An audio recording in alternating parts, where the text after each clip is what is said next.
So good morning to all of you, sir. Very good morning. Good morning. అందరికీ నమస్కారం sir. Sorry sir, కొద్దిగా చిన్న హడావుడి ఉండింది. రమణన్న నమస్తే.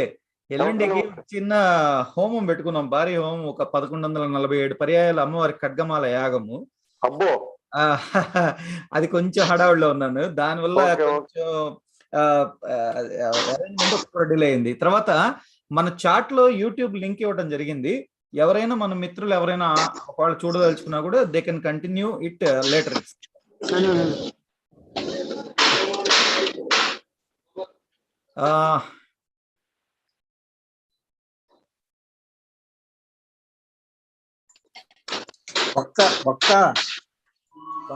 సునీల్ వక్త మాట్లాడు.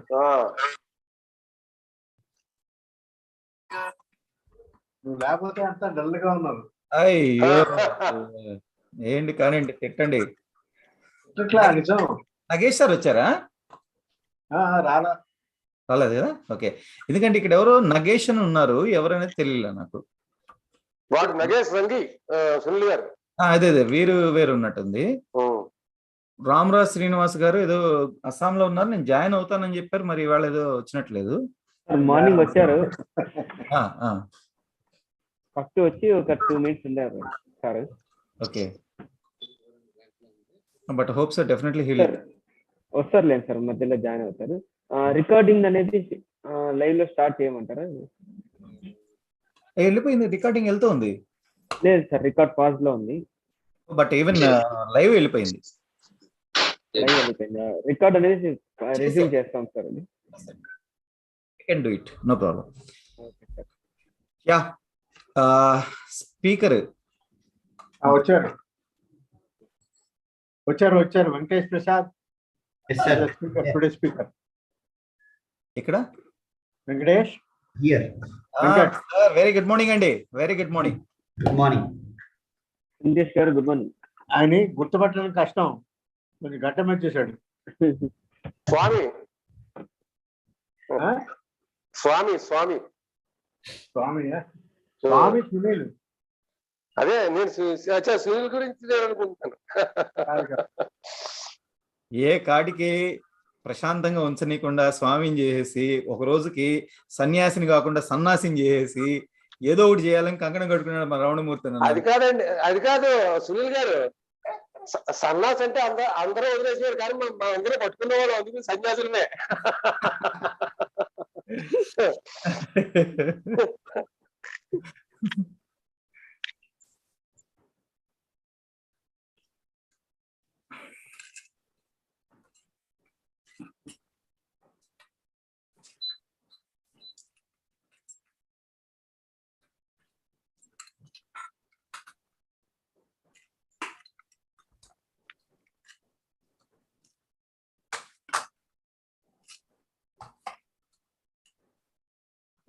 ఎల్లుండితో ఆఖరులేండి వేషం. లేదా దీపం పెట్టు. ఎల్లుండితో ఈ వేషం ఆఖరు. ఇట్ విల్ బి కంటిన్యూడ్ అన్న for a while.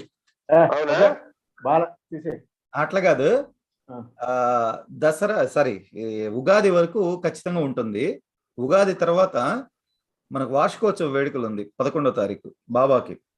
Okay, 96 April 2nd week లో స్టార్ట్ చేసాం మనం సత్సంగము. సో అది కంపల్సరీగా అది పూర్తయిన తర్వాత have to take the decision, అంతే. ఇంకా ఏం కన్ఫర్మ్ చేసుకోవాలా? హ్యావ్ టు టేక్ డెసిషన్ లేదు. ఎక్కువ మాట్లాడితే గురువు గారి దగ్గర కూర్చోబెట్టి మొత్తం గోకిస్తాను. గోవిందా గోవిందా. కంటిన్యూ చేస్తే ఆయన గురువు. అది కాదు కుమార్ గారు, ఇది కంటిన్యూ చేస్తే ఆయన గురువు ఇలా ఉన్నారు కదా. ఆయన గురువే గురువే గురువుగా. ఆయన గురువుగా ఇప్పుడు గూడూరు చుట్టుపక్కల ప్రాంతాల్లో మొత్తం ఆంధ్రప్రదేశ్ స్టేట్ లో, తెలంగాణ స్టేట్ లో కొంతమందికి గురువుగా ఆయన ఫేమస్. గురువు గారే. కానీ మాకు గురువు గారు వేరే ఆయన ఉన్నారు. ఓకే, బలరామకృష్ణులకి ఆయన సాందీపుడు ఎలాగో.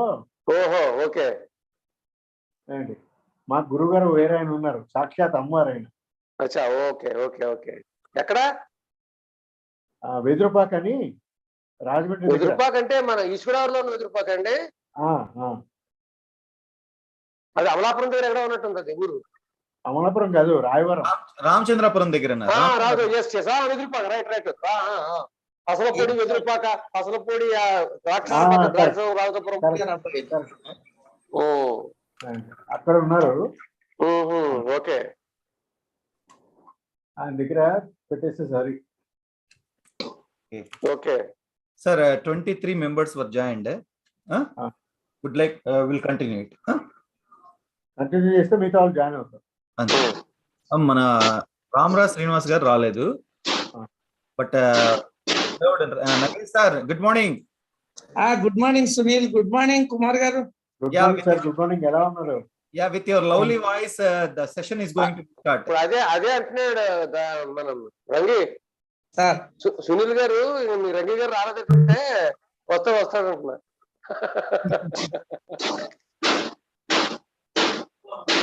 ఇంకా టైం ఉందా సార్ జాయిన్ కావడానికి? జనాలు స్టార్ట్ చేస్తాను. We'll start. కూడా రిపీట్ చేశాను మళ్ళా. We'll start, sir. ఎందుకంటే ఇంకా పర్లేదు, no problem. Good morning Sunil గారు. Good morning sir. Good morning. Very happy morning sir. Very happy morning.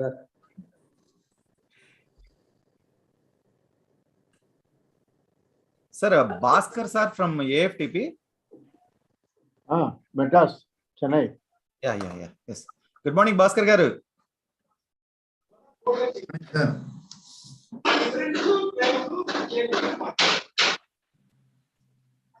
Bhaskar గారు, గుడ్ మార్నింగ్ అందరికి. Morning.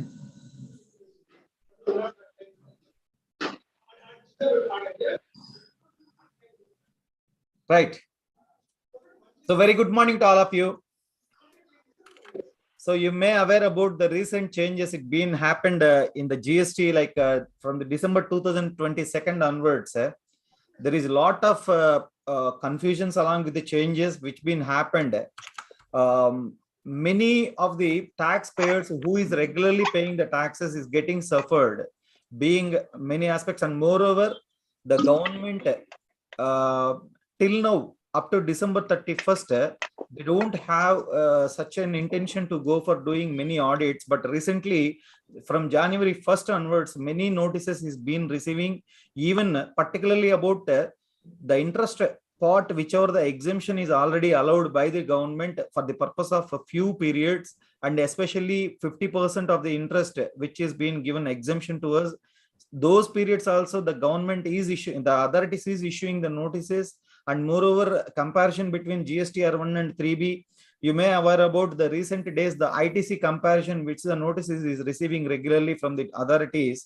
It seems like there is a lot of change, lot of the comparison information which is available in the task is not getting matched with the actual GSTR 2A is available in the system. Such a cases, there is some guidelines even given by the government is not following by the authority, and authority based on the state, especially about the state. If I am going to confirm about some few audits is doing by the state, they are following the old act of the VAT system, what they are doing, and simultaneously by the central tax authorities, whatever the service tax point and this enter excise point, whatever the audits they have done previously is continuing to issue the notices on the same method without following the GST. Such type of scenarios is getting confused. This moment we need some guidance for further preparation to save our client, especially to avoid to make the penalties and the interest. In this moment, the AP Tax Bar Association, Telangana Tax Practitioners and Consultants Association, AP Tax Practitioners and Consultants Association have decided to invite our today's our beloved speaker Sri Venkatesh Garu, is the Mr. Venkat Prasad Garu, is the chartered accountant and who is with us. Sir, very good morning to you. Hearty welcome, sir. He is with us who came forward to explain the facts of the act provisions and what the basis we need to go for serving our dealers to conclude the aspects. So in this scenario, I would like to invite our beloved president of the AP Tax Bar Association, Sri MVJK Kumar Garu. Kumar sir, very hearty welcome, sir. And our beloved Telangana Tax Practitioners and Consultant Association, Sri President Sri Nagesh Rangi Garu. Hearty welcome, sir. Hearty welcome. And today it's a very good, especially I feel very happy to invite our beloved AFTP, All India Federation of Tax Practitioners, on behalf of the concerned. Today, we have two eminences with us, Mr. Dr. AVS Krishnamohan sir. Sir, Krishnamohan sir, hearty welcome, hearty welcome. And Bhaskar ji, hearty welcome, sir. And in this connection, I would like to invite our AP Tax Bar Association, Kumar sir, to give his opening remarks before giving the deliberation by the Venkat Prasad garu. Please, sir. Thank you very much for your kind words. Friends, I don't want to speak much on today's topic, but I would like to say some few words. Chapter 14 deals with inspection, search, seizure, and arrest. Section 67 to 72 deals with this provision. Arrest, you all know, an article has been written by me long back, that is published also. Kumar sir, my voice koncham baga idu vastund, koncham mic దగ్గర పెట్టుకోరా. ఇప్పుడు excellent. Yeah. Recently also, I have seen that a lot of chartered accountants, a lot of practitioners have been arrested, and yesterday Gujarat High Court has become serious about the arrest of a practitioner and his involvement therein, and it has relieved him from this arrest. So a lot of things are going on. How much we are saying that arrest provision is not there under the GST Act, though it is enacted in the section, but arrest provision has to be made in consonance with the CRPC.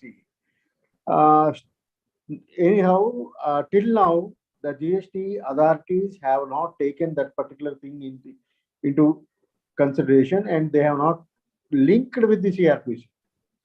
So arrest provision is only there to the CRPC, but not under any other law. Only one law is there, that is the FEMA Act, PRA Act, under which arrest can be done. ED Act also arrest can be done. But rest of the acts do not have the power. So I don't want to take much of the time because the speaker is very good speaker. So let us listen to him. Thank you. Sunil. Thank you so much, sir. Thank you so much. It's my immense pleasure to invite our beloved Telangana Tax Practitioners and Consultants Association President Sri Nagesh Rangi garu to give opening remarks to all the concerned participants regarding this seminar. Hearty welcome, sir. Please, sir. Thank you, Andy. I'm very happy to participate from Telangana Tax Practitioners Association. Sunil and Kumar garu doing good job, and very happy today. We are Bhaskar and Krishnamohan kuda unnaru, AFTP South Zone. Amarendra kuda inda phone chesaru, eye hospital lo unnaru, chinna minor surgery. So anyway, it's a good startup from our tax professionals, and I hope this particular seminar will help all the fraternity, especially in respect of this searches and seizures. I am very happy from Telangana Tax Practitioners Association side. We are participating, and we will increase the number of participants also, because today is 31st March effect is there always, and still I am trying to join some more members also. Thanks Sunil, thank you Kumar garu and all other team who are working behind on screen. Maybe 1 or 2 కనబడొచ్చు కానీ there are so many team work ఇది. So అందరికి congratulations and thank you so much. Thank you, sir. Thank you so much, Nagesh sir. That definitely it is really a good part to us that can be continue our seminars in association with All India Federation of Tax Practitioners also in future projects. Definitely will both for the associations will be continued onwards by discussing with all the chairmen sir itself. It will be really much useful to all the participants. I don't think so there might be such a difference, like because the Telangana practitioners who is in the association are they are in the AFTP itself, like as vice versa, even in AP tax bar and AP tax practitioners. But it is a warm welcome. In this scenario, I would like to invite our Bhaskar sir. Bhaskar sir, on behalf of AFTP.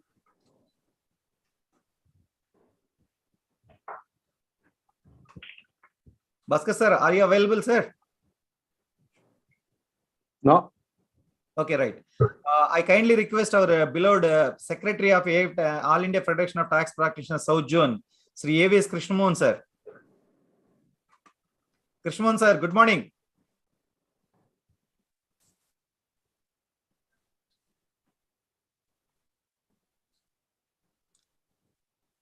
I hope so. Krishnamohan sir, mother, she's ill and she's in the hospital, I think, sir. Probably he would have gone to the hospital. Hospital itself. Okay. He's talking to the doctor, I think. Yeah, yeah.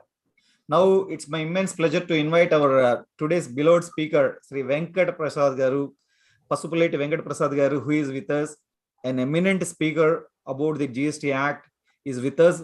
Really, it's the big challenges now. Even Nagesh sir also told the same, like the March challenges. Previously, we used to work especially on the pressure of the March initially. Nowadays, every month it is a pressure to all the tax practitioners, and even the taxpayers. They are sitting very happily because the consultancy is already protecting to them. But somewhere, this scenario, health basis, financial basis, all together is suffering by, and each tax consultant need a guidance, which actually today is happening to us to go in the right path, where Venkat Prasad sir is coming forward to give the same guidelines to us.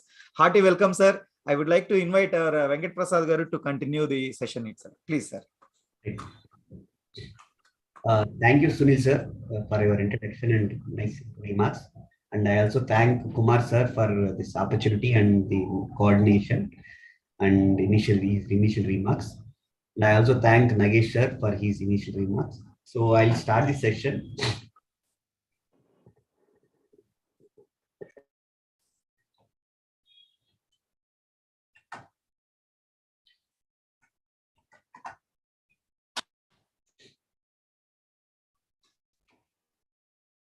Is my screen visible? Yeah. Just it is going to share. Yeah, it is visible, sir. It is visible. Screen is visible, Prasad, but your voice is low. Oh, is it? So how is it now, sir? No, it is okay, na? It is okay. Okay. Kumar, ఒకసారి check చేయండి మన దగ్గర. నాకు ఇక్కడ voice బాగుంది ఇక్కడ. Okay. Is it fine now, sir? Yeah, okay. Right.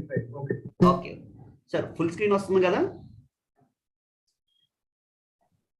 Yes, వస్తుంది. You can continue. Sir, వస్తుందండి, మీరు కంటిన్యూ చేయొచ్చు sir. Excellent, sir. Right. Today I would be speaking on the facing investigation, which is so current and hot topic for the GST department, be it a department audit or various summons or various search and seizures, where many things are going around. Now that the department also realized they only have a very limited time of 2-3 years for closing of assessments for the first 2 years of GST. So they are also very active, and they do not have much time to close everything at once. So they are very super active in making investigations, search, seizures, and making various demands, be it frivolous or normal. So today I would be speaking some time for that, what are the provisions related to the facing investigation, more specifically focused on the search and seizure and summons and the bit about arrest, and followed by I'll also speak time permits on the various important recent changes that has come after December 2021 or January in and also the latest important judgments which are relevant for our daily practice. So generally I would be speaking in English. If anybody wants to, any member or any participant wants me to explain in Telugu, I can explain. Only thing is, instead of repeating the same deliberation at the same point of time. If anything is not understood, I can at the end or at the time of taking question and answers, I can explain either of the English or Telugu. And both the language I'm comfortable. And also, excuse me, sir. Many of the participants belongs to AP Telangana, especially. Okay. Better we can continue both the languages. It is better, I think. I'll be mixing up both. Yeah. Thank you, sir. Thank you. If something is not clearly coming out, then I'll take it again in the end, so that that is not missed out. So one more thing is that I would be explaining the brief provisions and followed by the important principle. If any specific case law or specific point I missed out to mention in my presentation, please free to ask me about that change or the development in the judicial decisions. I would be whatever my memory is there. I'll try to explain that. So with this initial remarks, I'll start my presentation. So first I will be focusing on the investigation ela face cheyalani. So when investigation, various types of investigation methods are used by the department, మనం ఎలా face చేయాలి, and what are the background in which that investigation can come in, and how we can take preventive steps ledu mitigative steps gani.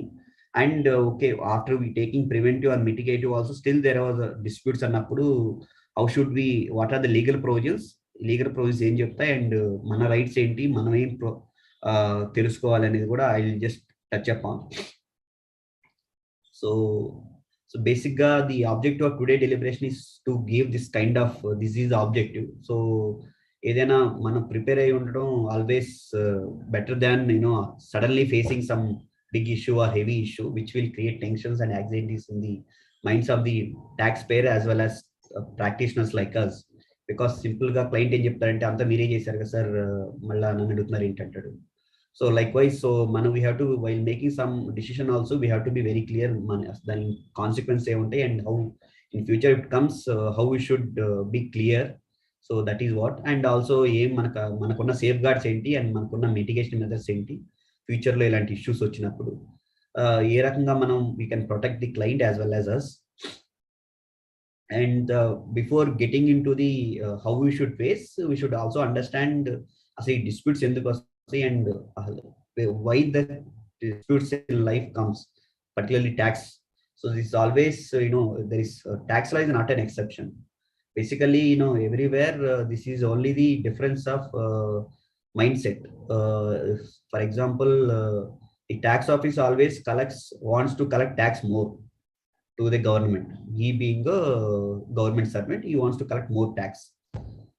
We being a businessman or tax practitioner always wants to benefit the client. Man benefit client ki enta takku tax kattichi enta burden takku chedam ani chustam. Whereas tax officer enta takku ekku tax collect chesi government ki enta ekku revenue iddam ani try chestam. So there is a complete difference of thought process in both the minds of the taxpayer and the tax officer. So differences, this is the basic and root cause of the many disputes. For example, he says palana product is liable at 18%, manam leda 12%. So 6% is going to have a huge impact on the business. Business ma chala impact untadu kabatti they'll try to make out. Government got 6%, government got ekku revenue istharu, the officer will try to collect more and more tax. So that is that reconciling and disputes anedi ikkadi major ga start అవుతాయి. Not only this reason, there are various reasons why this disputes generally comes. First ఏంటంటే their officers are not very well trained. Not every officer. For example, కొంతమంది tax officer phone చేసి మీరు 2 year credit ఉంది కదా, so మీరు తీసుకున్నట్టే, కాబట్టి మీరు డిమాండ్ పే చేయమని ఇప్పుడు కూడా they are asking. So 2 year తీసుకున్నంత మాత్రాన్ని తీసుకున్నట్టు కాదండి, 3B లో ఇస్తేనే అది క్రెడిట్ అయితేనే తీసుకున్నట్టు అని చెప్పినా కూడా వాళ్ళు they are not able to understand. 2A లో ఉంది మీరు తీసుకున్నట్టే, మీరు రివర్స్ చేయమంటారు. 2A లో నేను రివర్స్ చేయలేను సార్, అది only data populated from my vendor returns అని చెప్పినా కూడా they are not understanding. So there are people like that who don't know how credit will be availed in the returns by the taxpayers, how amount will created to credit ledger. So alanti various insufficient or incompetent tax officers కూడా ఉన్నాయి. Of course, with due respect, there are very good, well-trained, well-knowledgeable officers ఉన్నారు across country, including our both Telugu states, whether in the state government or the central government. I am not talking about them. So I am talking about the people who are not well-trained and they're not knowledgeable about the tax law, and they keep making some disputes out of the context, and unnecessarily they create litigation, which will kill the time of tax officer as well as the government, because they have to invest a lot of resources there. మన practitioner లేదా court కానీ, so అంత time అనవసరంగా అన్నెసరీగా it is wasted. So likewise there are various reasons for the disputes. ఇంకో reason వచ్చేసి as a tax ఆఫీసర్కి వాళ్ళకి they have very less accountability in terms of the creating disputes. So వాళ్ళు they can give lot of notices. People will be appreciated for giving more notices and more demands. For example, so we would have seen service tax gani ledante VAT gani, they simply say me financials in the turnover the service tax lo in the turnover undi, IT rate lo in the turnover isaru, so difference undi, dani meda difference meda VAT pay cheyandi or service tax pay cheyandi, now ippudu GST pay cheyamantaru. So ante gani వాళ్ళు they don't sit and analyze and understand endu difference undi, ఆ difference justifiable కాదా, justifiable కాకపోతే they make a demand. So ఆ homework చేసిన తర్వాత notice ఇస్తే it will be easy for both the tax officer and tax payers to close the proceedings. Otherwise they give just blind notice and that goes in to litigation either in appeal or it goes into the courts. So all this would have been simply avoided by looking at the data what was available. And also most of the times చాలా disputes వచ్చినప్పుడు కూడా పలానా court judgement ఉంది sir follow అవ్వండి అన్నా కూడా they officers try to avoid and say that లేదు అది కోర్టు మాకు అప్లై కాదు, మీకు కాదు కదా ఇచ్చింది, వేరే వాళ్ళకి ఇచ్చారు, లేదు మీ స్టేట్ మన స్టేట్లో ఇవ్వలేదు, వేరే స్టేట్లో ఇచ్చారు. So they try to avoid applying court judgements for their own reasons. So likewise disputes will start from different reasons. So I just list out from which perspective how these disputes are started. From taxpayer perspective also, I'm not saying all taxpayers are clean and very good. The majority of taxpayers are very good and they wanted to comply with the law. So పాత రోజుల్లాగా avoid చేద్దామని ఎవరు లేరు. ఈ రోజుల్లో tax కట్టడానికి అందరూ ready ఉన్నారు, కాకపోతే దే ఆర్ రెడీ, బట్ వాళ్ళకి పక్కాగా క్లారిటీగా ఇంత వస్తాయి, ఇలా చేయాలి అని చెప్పి ఫ్యూచర్లో ఇలాంటి కన్ఫ్యూజన్స్ లేకుండా ఉంటే they are ready and they don't want to face harassment from the department also. So now ఈ రోజుల్లో ఎవరు ట్యాక్స్ పేస్తూ they don't want to avoid it all. Of course there are some black sheep ఉంటారు, but that is very minimal like olden days. So కాబట్టి but only thing ఏంటంటే the compliance has become more and more burdensome. As a tax practitioner, you all be knowing ఆ procedure, ఆ complaints, GST returns కావచ్చు, way bill కావచ్చు, e invoice కావచ్చు, దాని తర్వాత latest బడ్జెట్లో అయితే పెట్టిన చేంజెస్ కావచ్చు. లేటెస్ట్ బడ్జెట్ చేంజెస్ అయితే ఇంకేం లేదు. ట్యాక్స్ ప్రాక్టీషనర్ కానీ ట్యాక్స్ పేయర్ కానీ 2A రికన్సిలేషన్ 2B రికన్సిలేషన్కే వాళ్ళకి లైఫ్ అంతా సరిపోద్ది, అట్లా ఉంది changes. That becoming more and more complicated and more and more complaints related life of the taxpayer. So and మన కంప్లైంట్సే కాదు, మన వెండర్ కంప్లైంట్స్, మన కస్టమర్ కంప్లైంట్స్ కూడా చూసుకోవాల్సి వస్తుంది. అట్లా ఉంది the way the changes are being proposed. So somehow the law is becoming more and more complicated day by day. So that is not a healthy movement. So we have to see where it will stop and give a peace of mind to all of us. I think Sunil garu was mentioning in the beginning, unlike old days March ఒకటే tension ఉండేది, ఇప్పుడు every month tension అయింది. So we have to see. So these are the preventive measures which we can take. So of course as a practitioner we should be having the thorough knowledge of the law. As long as we have thorough knowledge of the law, half of the disputes are gone, so we can manage with that disputes. Then at the same time the taxpayer also should be legal గా చేయాల్సిన complaints అది చేసి ఉండాలి. అంతేగాని వాళ్ళు ఏదో ఎగ్గొట్టి మనం వాళ్ళని ప్రొటెక్ట్ చేయడానికి every time it is not possible and that cannot be done every time also. So ఏదైతే సిన్సియర్ గా ఎఫర్ట్స్ పెట్టాలో లీగల్ గా కంప్లై చేయడానికి ఆ కంప్లైంట్స్ ఎఫర్ట్స్ పెట్టాలి క్లయింట్ సైడ్ నుంచి. మన సైడ్ నుంచి మనం స్ట్రాంగ్ నాలెడ్జ్ తో ఉండాలి at the same internal controls కూడా క్లియర్గా ఉండాలి. సింపుల్గా మా అకౌంటెంట్స్ అని నాకు చెప్పలేదు, నేను చేయలేదంటే దట్ డజంట్ వర్క్. ఎందుకంటే end of the day businessman పడుతుంది, ఆ బిజినెస్ మ్యాన్ మన దగ్గరికి వస్తాడు, మనమే ఆ ఇష్యూస్ని సాల్వ్ చేయాలి. So likewise there are various steps we can take to prevent the disputes.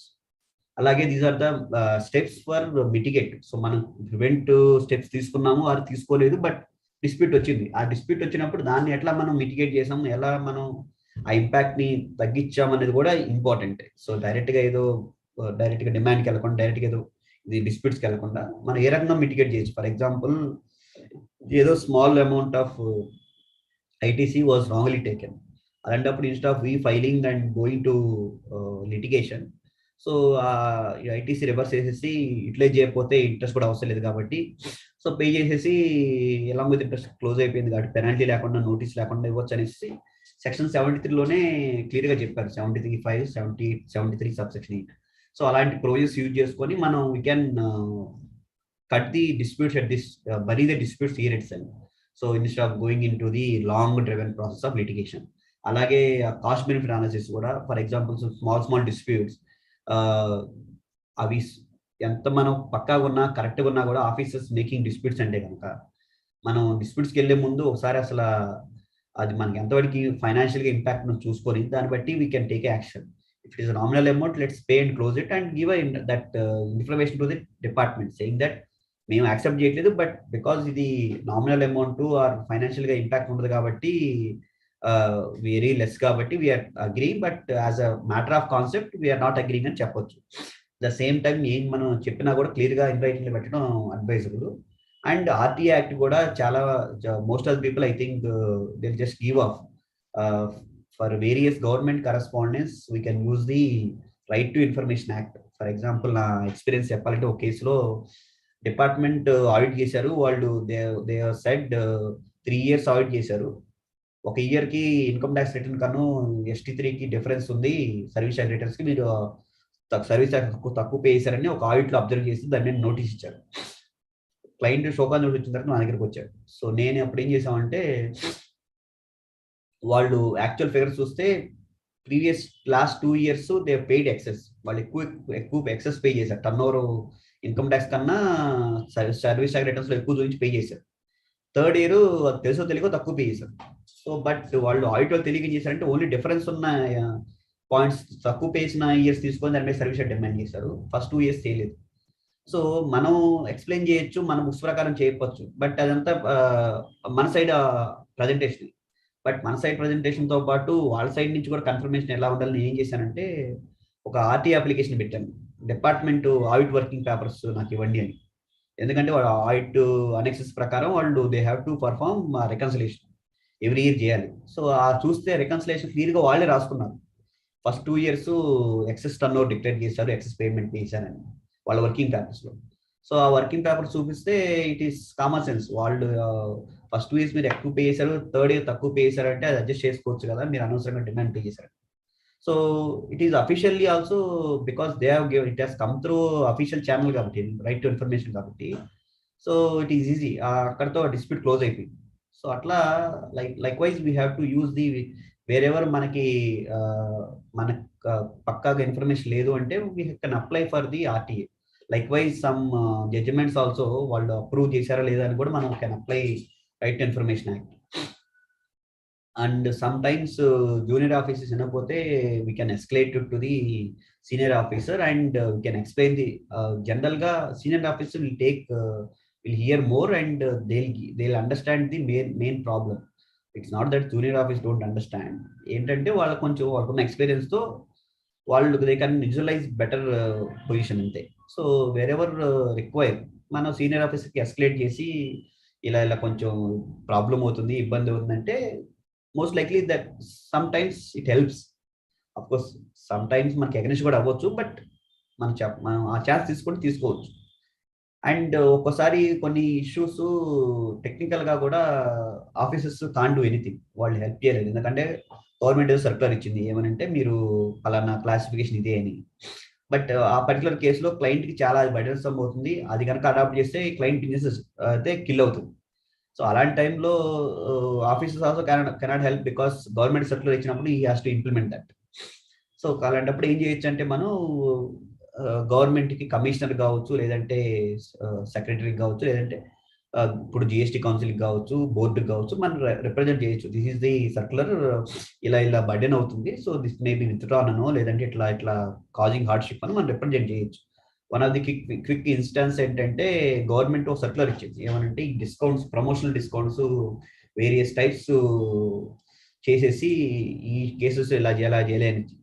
So దానివల్ల మెనీ ఇండస్ట్రీస్, ఎఫ్ఎంసీజీ ఇండస్ట్రీస్ కావచ్చు, లేదంటే ఆటోమొబైల్ ఇండస్ట్రీస్ కావచ్చు, చాలా ఇంపాక్ట్ ఉంటుంది. అండ్ చాలా మందికి అసలు ఆ జిఎస్టీ వాళ్ళు చెప్పినట్టు పే చేసి వస్తే, so most of the players in the market will get impacted badly. So అలాంటప్పుడు మళ్ళీ ఇది ట్రేడ్ అసోసియేషన్ రిప్రజెంట్ చేస్తే అది గవర్నమెంట్ కూడా కన్సిడర్ చేసి circular was withdrawn. Likewise the representation sometimes also it helps the mitigate చేయడం ఇలాంటి issues వచ్చిన.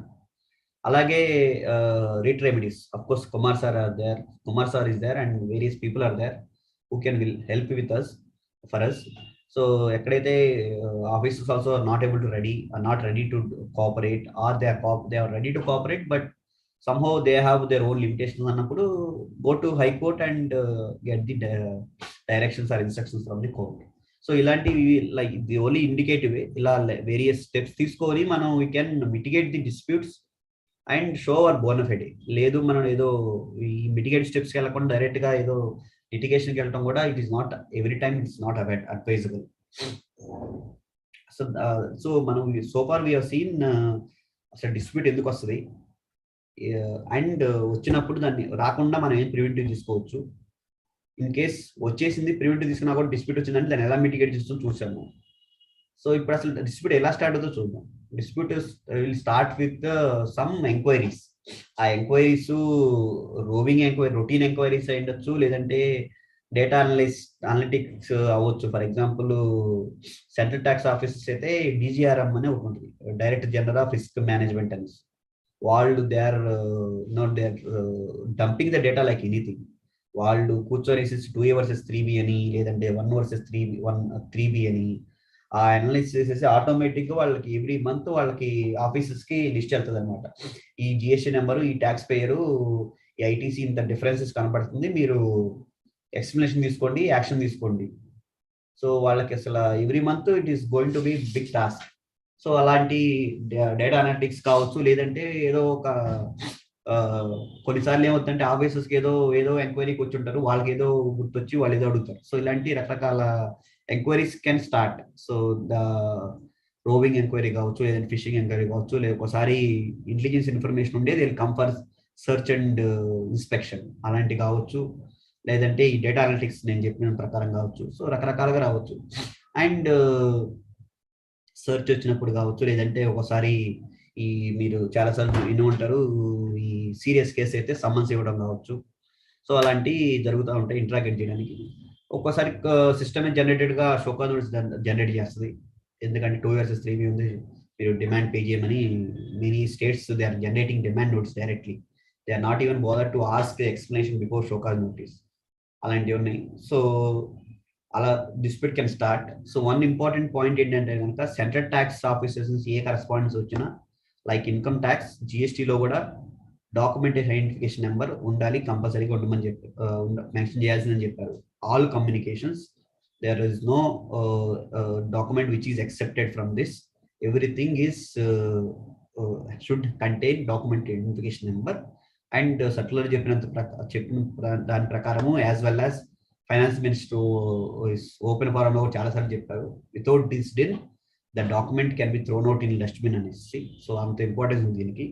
So we can also search the authenticity of the document identification number. So దానికి importance అలా ఉంది. Of course state ఆఫీసర్స్కి ఇది apply కాదు. State ఆఫీసర్స్కి ఇది only some states adapted. I think Kerala state has adapted this. So అలాంటి నోటీస్ వచ్చినప్పుడు కేరళ దాంట్లో కూడా సేమ్ ఇట్లాంటి ఫెసిలిటీస్ ఉన్నాయి, but not all states adapted this. So మనం ఎప్పుడైనా ఎంక్వైరీస్ కానీ లేదంటే డిపార్ట్మెంట్ ఎంక్వైరీస్ డీల్ చేసేటప్పుడు ఫస్ట్ ఆఫ్ ఆల్ మనం చూసుకోవాల్సింది అది అఫీషియలా అన్అఫీషియల్ అని. సో దానికి మన స్టెప్స్ ఏంటంటే, ఫస్ట్ అసలు ఈ మెయిల్ ఏమైనా పంపించినప్పుడు డాక్యుమెంట్స్ మనం ఒక లెటర్ పంపిస్తే we can see DIN number ఉందా లేదా సెంట్రల్ ట్యాక్స్ ఆఫీస్ అయితే, లేదంటే స్టేట్ ఆఫీసర్ వస్తుంది, అది కరెక్ట్గా ఆఫీస్ నుంచి వచ్చిందా లేదా, ఏ బేసిస్లో వచ్చింది ఏంటని. ఈమెయిల్ నుంచి వస్తే అది ఈమెయిల్ నుంచి వచ్చింది, వెదర్ ఇట్ ఈస్ పర్సనల్ ఈమెయిలా లేదంటే గవర్నమెంట్దా లేదంటే అట్లా చెక్ చేసుకోవచ్చు. That is one type of check for checking whether it's official unofficial అన్నట్టు. అట్లానే ఏ ఇన్ఫర్మేషన్ మనం ఇచ్చినా కూడా it's always better to put it in writing and give it to the department and take acknowledgement.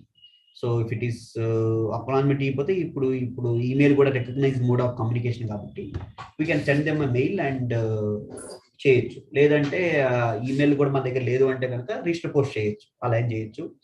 Wherever possible when we are clear with the documentation, మనం పక్కాగా ఉన్నాము, మనం మోరాలెస్ మనం చేసిన మిస్టేక్ లేదు, ఏదో only matter of interpretation or only matter of reconciliation అన్నప్పుడు is always better మనం ఇన్ రైటింగ్ కమ్యూనికేషన్ చేయడం మంచిది. అండ్ ఓవరాల్ క్లారిఫికేషన్ ఇచ్చినా కూడా అది తర్వాత వాళ్ళకి రిటర్న్ చేసి వాళ్ళకి ఇన్ రైటింగ్ లెటర్ కానీ లేదంటే ఈమెయిల్ చేయడం చాలా సజెస్టబుల్. సో దట్ ఫ్యూచర్లో the same office from office నుంచో లేదంటే ఆఫీసర్ నుంచో మళ్ళీ అదే క్వరీ రాకుండా we can prevent. So information was already given, sir, and it was verified and it was confirmed that there is nothing wrong, or it is whatever the mistakes are there was corrected అన్నట్టు చెప్పొచ్చు. లేదు ఒకసారి డిపార్ట్మెంట్లో ఏం చేస్తుంది, only ఓవర్లుగానే అడుగుతారు, ఓవర్లుగానే రమ్మంటారు and పర్సనల్గా వచ్చి మాట్లాడమంటారు.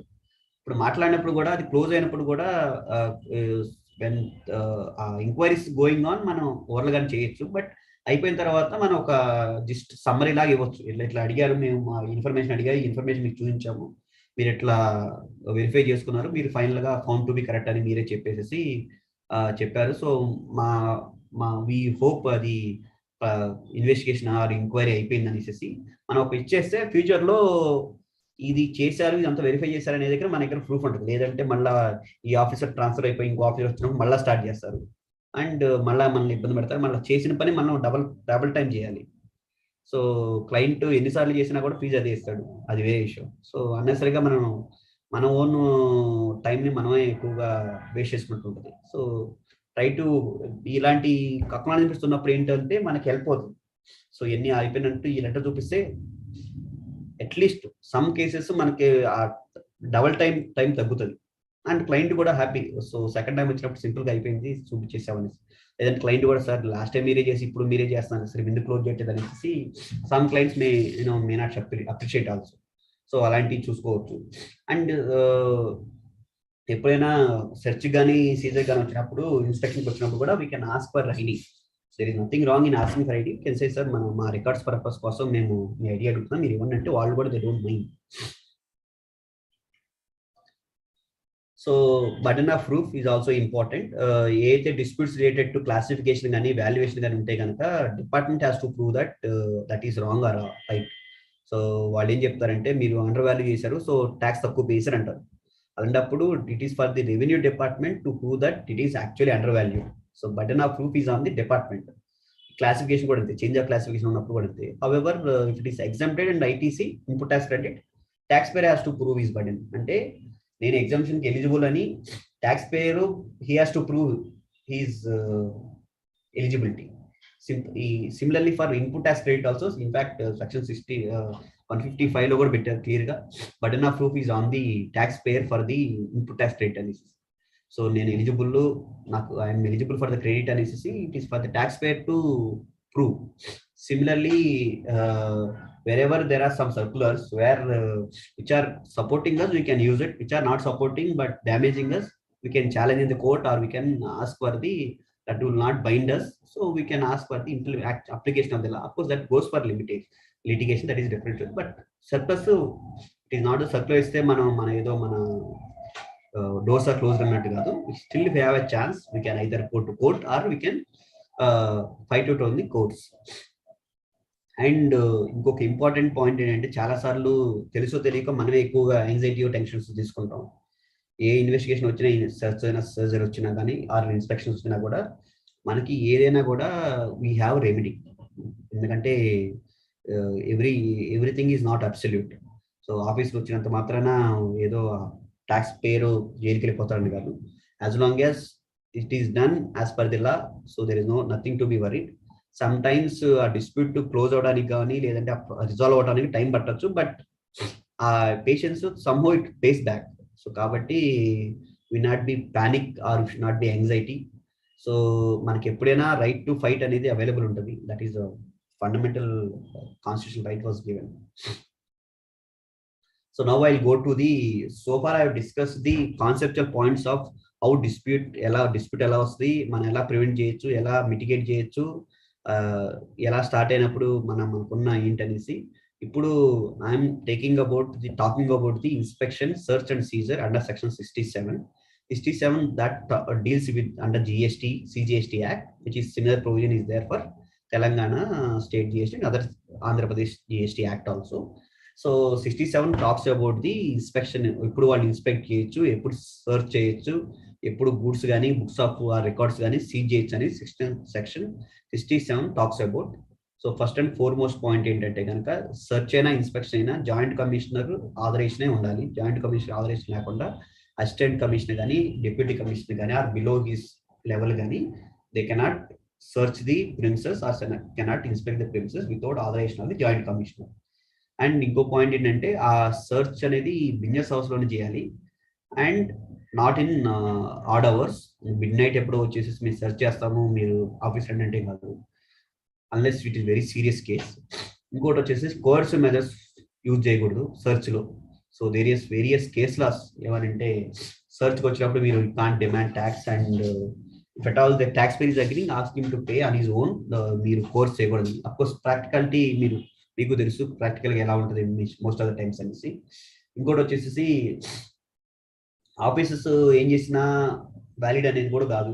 వాళ్ళకి ఇచ్చిన ఇమ్యూనిటీ కూడా సెక్షన్ 57లో కూడా వాళ్ళు గుడ్ ఫెయిత్ లో చేయాలి. అది కూడా ఏదైతే ఆథరైజ్ టు డూ అదే చేయాలి. అంతేగాని for example joint commission authorisation లేకుండా సెర్చ్ చేయకూడదు.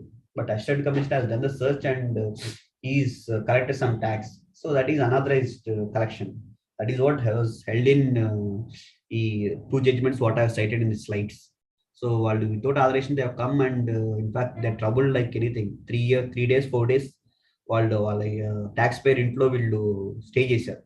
So high court to heavily has come down on them and told that మీరు ఆ రకంగా is completely illegal అని చెప్పారు. సో అలా we also have to see whether to what extent that officers are doing right. ఇంకోటి ఎప్పుడైనా కానీ search చేసేటప్పుడు సెర్చ్ చేసిన తర్వాత they can seize the goods or records also. కాకపోతే అక్కడ ఏంటంటే అది గూడ్స్ కానీ లేదంటే బుక్స్ కానీ లైబుల్ ఫర్ కాన్ఫిస్కేషన్ అంటే సంథింగ్ వాజ్ సీక్రెటెడ్ అంటే కనుక they can seize and confiscated. దానికి reasons they can not disclose to us, but they should be recording the reasons in their files.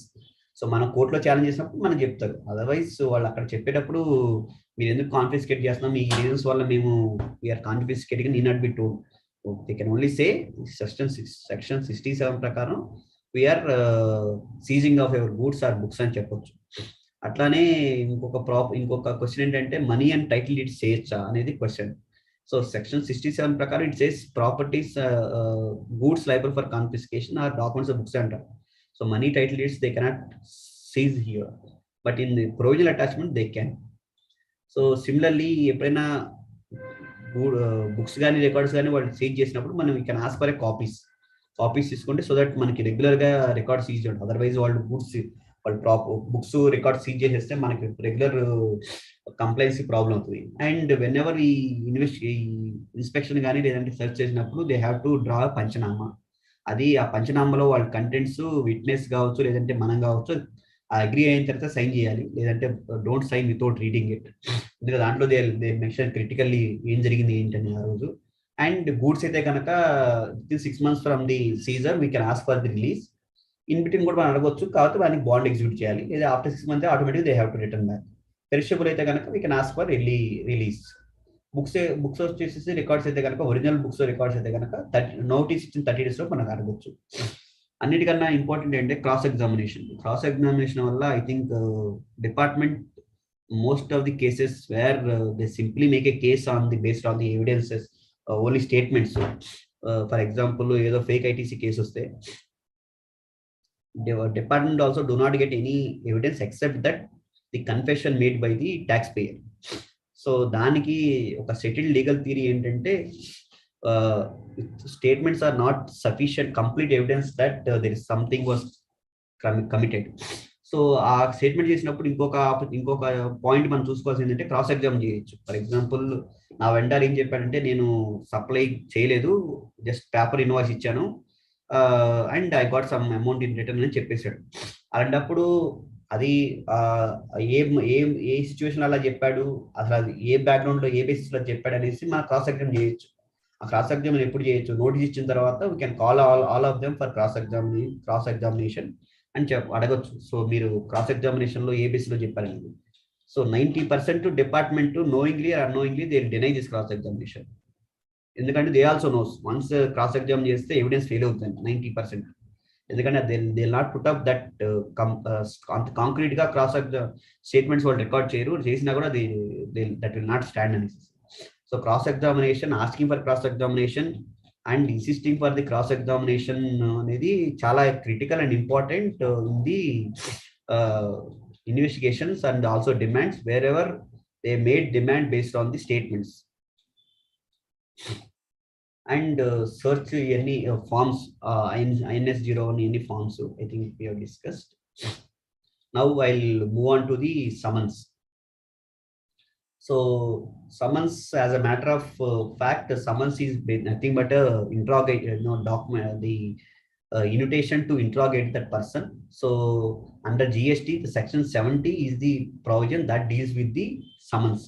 So section 70 read with the rules prakaram, opponent or the assistant commission has the power to summon any person to give evidence and evidence ఇవ్వడానికి కావచ్చు, produce document ఇవ్వచ్చు కావచ్చు, లేదంటే statement record చేయడానికి కావచ్చు. ఈ summons అనేవి judicial proceedings అవుతాయి. సో దేర్ బై ఏమైనా ఫాల్స్ ఎవిడెన్స్ ఇచ్చినా లేదంటే ఫ్యాబ్రికేటెడ్ ఎవిడెన్స్ ఇచ్చినా కూడా that will be punishable. At the same time ఎవరైతే ఇన్వెస్టిగేట్ చేస్తారో ఆఫీసర్ కనుక మనం ఇన్సల్ట్ చేసినా లేదంటే ఇంటరప్ట్ చేసినా కూడా there also it is punishable offence. So కాబట్టి summons is bit serious steps by from the department. And ఇంకొక ఇంపార్టెంట్ పాయింట్ కూడా ఏంటంటే government from the time and time they are clarifying summons అనేవి is very serious measure, serious step. So ఆ serious step మీరు regular cases లో చేయొద్దు.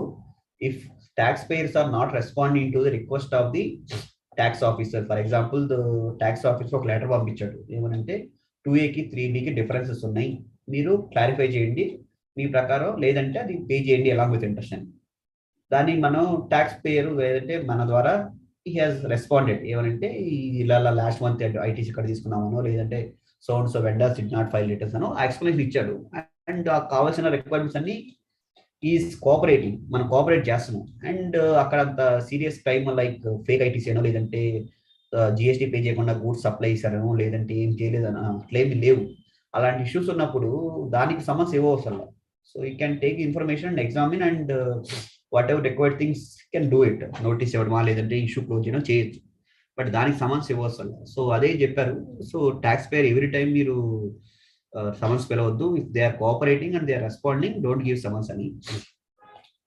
అట్లానే ఇంకొక క్వశ్చన్ ఏంటంటే ఎప్పుడైనా సమస్య వచ్చినప్పుడు బికాజ్ సీరియస్ స్టెప్స్ కాబట్టి ట్యాక్స్ పేయర్ కూడా సార్ మీరు రావాలి సార్, మీరు వస్తే మాకు ఈజీ అవుతుంది అంటారు.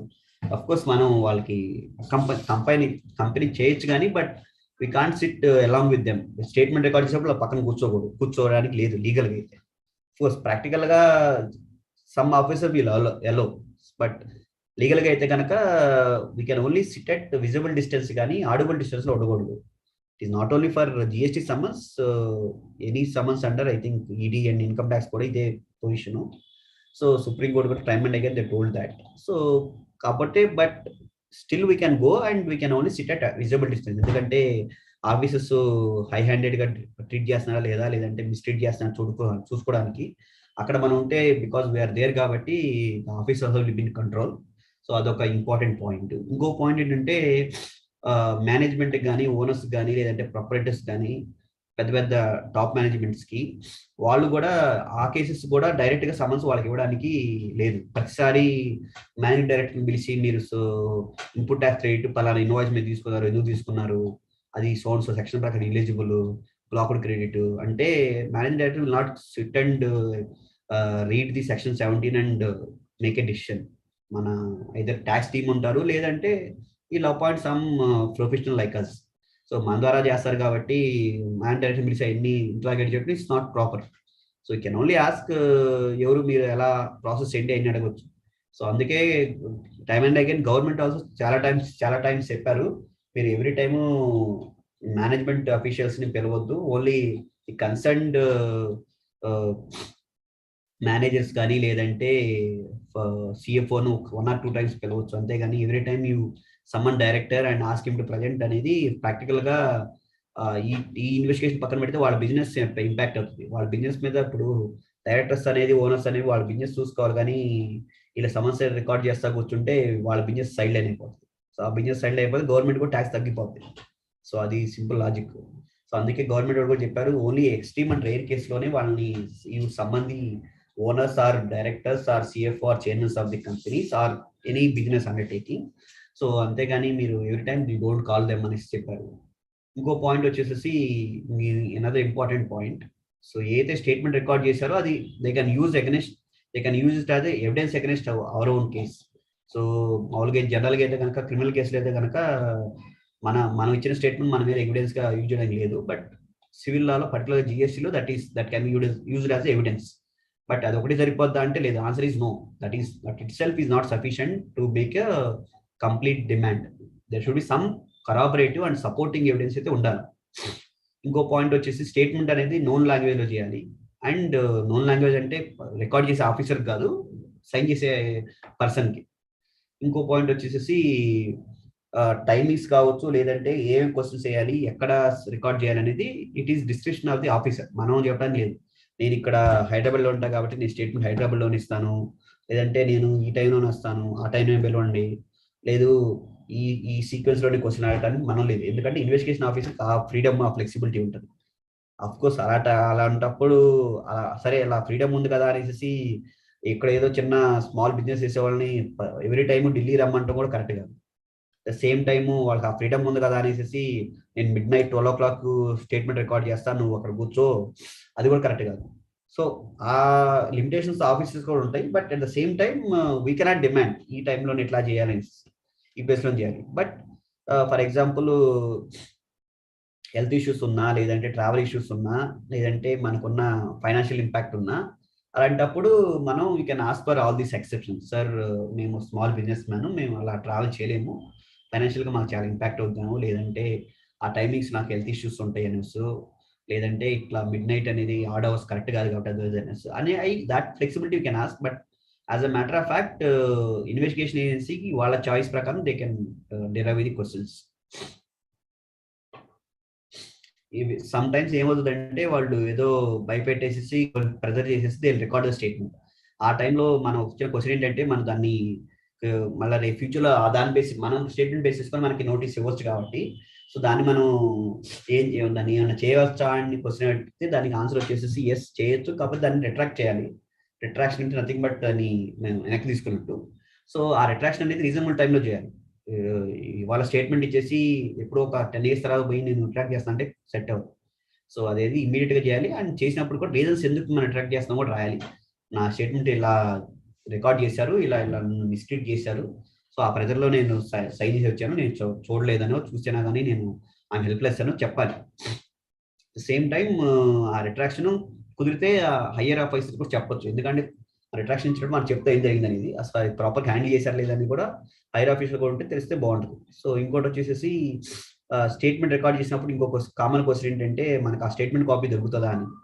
So answer is no, it is not a legal right to ask for the get the copy, ఎందుకంటే only copy of the statement what you answer. So మీకు తెలుసు కాబట్టి మీరు రికార్డ్ చేసుకొని వీ కెన్ ఆన్సర్, అంతేగాని మీ sign చేసి record statement only investigation అయిపోయిన తర్వాత మనకి ఇస్తారు.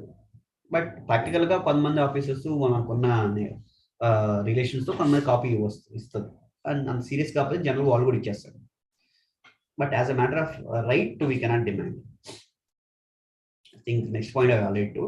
అండ్ సో సమన్స్ కూడా ఎందుకు సీరియస్ అంటే అది సమన్స్ అటెండ్ కాకపోతే they can that is also punishable offence.